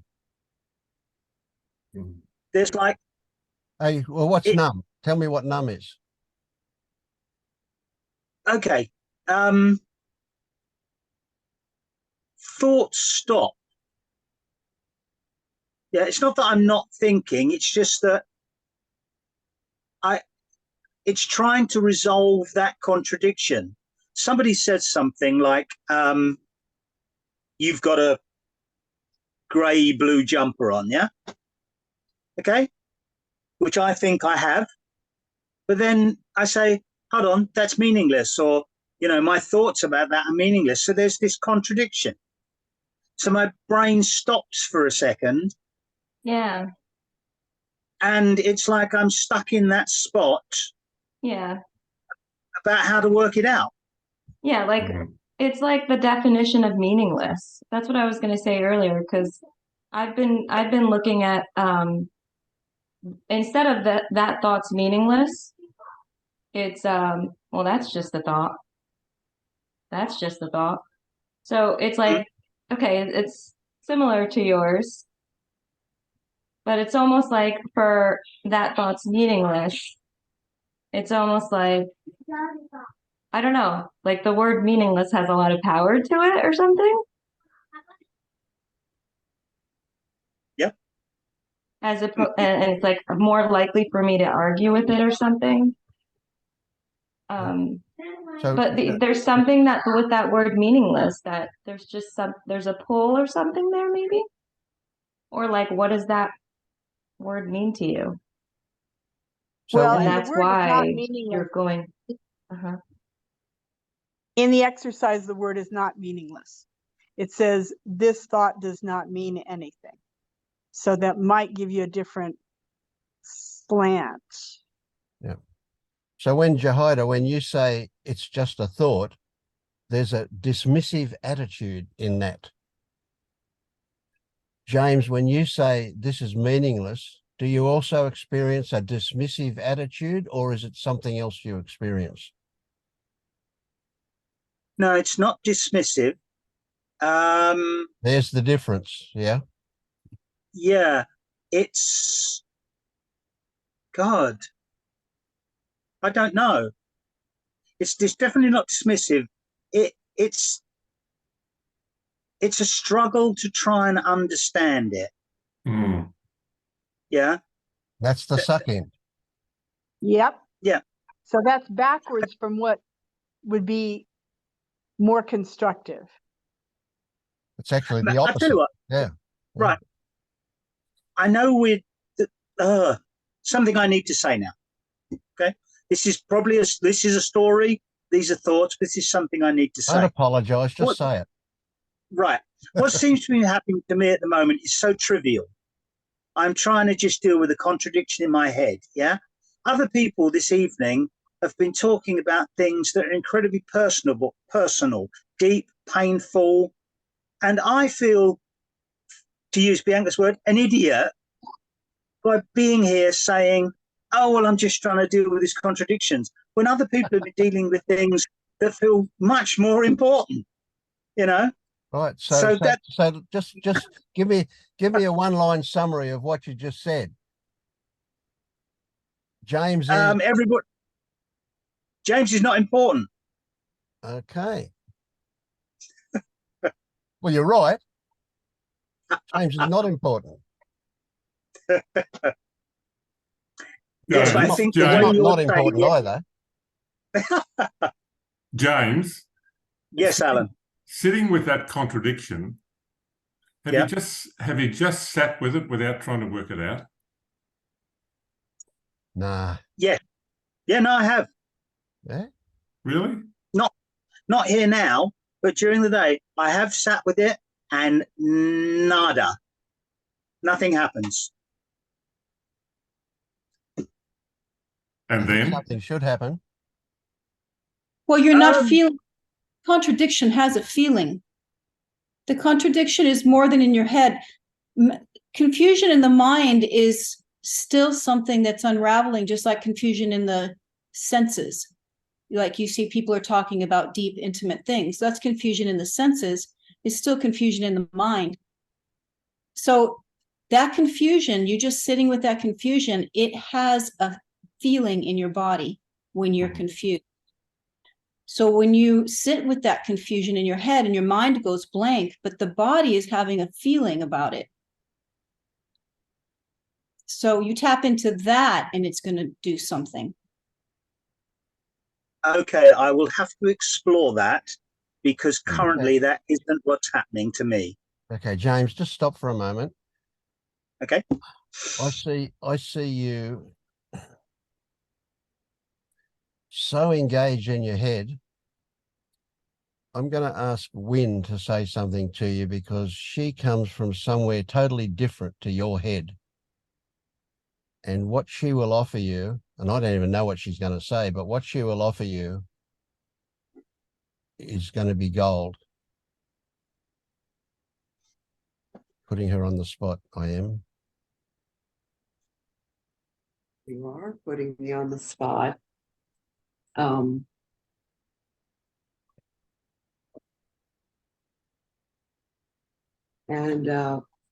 you know, all I can say is I relate to that endless seeking for understanding and for some better state. I did it for 50 years.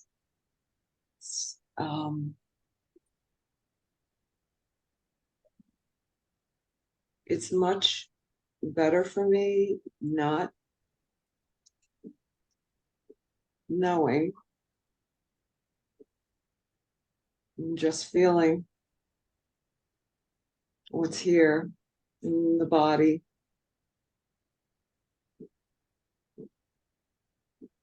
Because it's endless, the questions.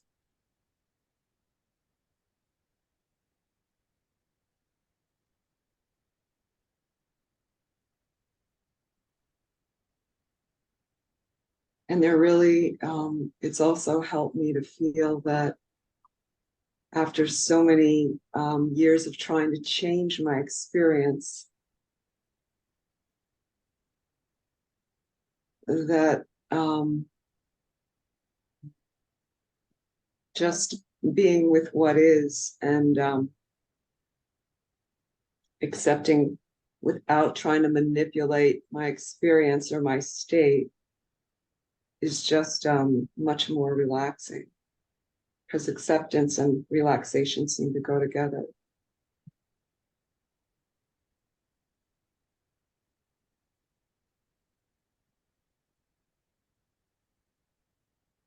And it doesn't seem like there's anything that we're really going to know. And but there is some security or something, safety maybe. There's something in the body or in the sensations, in the not thinking, that's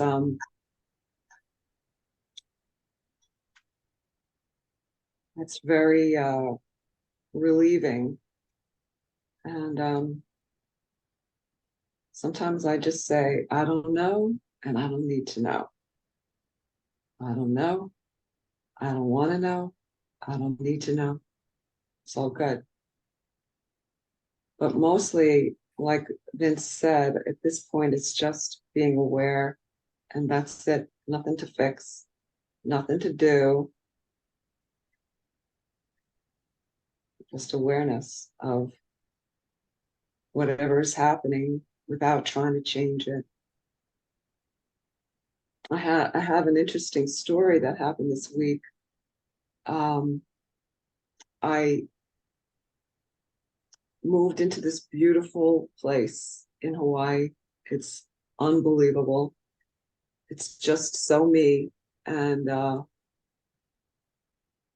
this beautiful breeze is blowing through. And then smell of smoke, cigarette smoke blowing through, one after another. And I, fully triggered by smoking, I'm like, no way, this can't be. I'm in paradise. How could anybody be smoking in paradise? And someone said to me, as I was just like so wound up, that, you know, it is still an inside job. Even smoking is something that you have a choice, so to speak, to react to or not. And I'm like, no, smoking is just bad. It was terrible. And then I felt relieved when I heard that. It's like, yeah, it is. I can just be with it. And as soon as that happened, I smelled the smoke again. And I went running. Who the heck was smoking? I couldn't find the person. And I literally walked into my next door neighbor's fence, which is personally private place. But I walked in and there she was smoking. And it's just blowing up through my windows. And I had just met her so briefly, but I sat down with her. She said, you want to come in? And I was like, okay. And I sat down. 2 hours later, my life was like very changed. She, her son, her one and only child, had died 2 months ago.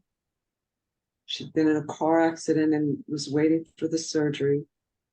Her partner, her boyfriend, had been given an Ambien by her to sleep, and he walked down the stairs and broke both of his kneecaps. He was laid up. And she had started smoking after 20 years of not smoking. She was a nurse. And I was like, oh my God. And I felt so different from that experience, just like, wow. And I just said, keep smoking. I'm sorry. You know, there's nothing. I'll do my best. I'll shut the windows. I'll keep the fan on. And I got to know her, and I actually really like her. And so I sat when the smoke was coming in yesterday morning, and I just was like, okay, let me just be with the sensation of the smoking. And I felt like a burning in my nose. I never knew that. Like I never knew that smoking burned like the inside of my nose. And it just relaxed the resistance to it. You know, it's just was happening just with the curiosity of the sensation and the curiosity of just letting the smoke be smelled. And I was really calm, like I was really letting it be there, just with the curiosity. And then I actually got to know this woman. I really like her. She's going to be a good friend of mine. And it turns out she's moving, but luckily close by, and the smoking will be gone in 2 or 3 months. And I'll be glad about that. I'll be glad to have it gone because I don't enjoy it. But I'm not needing to make all sorts of extra stuff around it. So it's like resistance doesn't have to be there. It could just be okay, because this is the world and I can't change anybody or myself. And so that that's my experience. Thanks for asking. I like that story because it really shows me something about attitude, you know, and how big a difference it makes, and resistance, and how anxiety producing resistance to the moment is, you know. And now that I can live in this body much more comfortably and just feel it and be with it, it's just like a home base for me at this point. That is so much more pleasant than being in the mind. So, James, instead of saying that thought is meaningless, I want you to substitute a memory of Wynne talking to you. Were you cognizant of the heart space that she was coming from? Yes. Yeah, you can hear it in her voice. She's coming from the heart. She's not in her head at all. And you were completely in your head. So this is a way of you to get out. I want you to remember her voice, remember her talking. You don't have to remember the words, just the sound of her voice coming from the heart.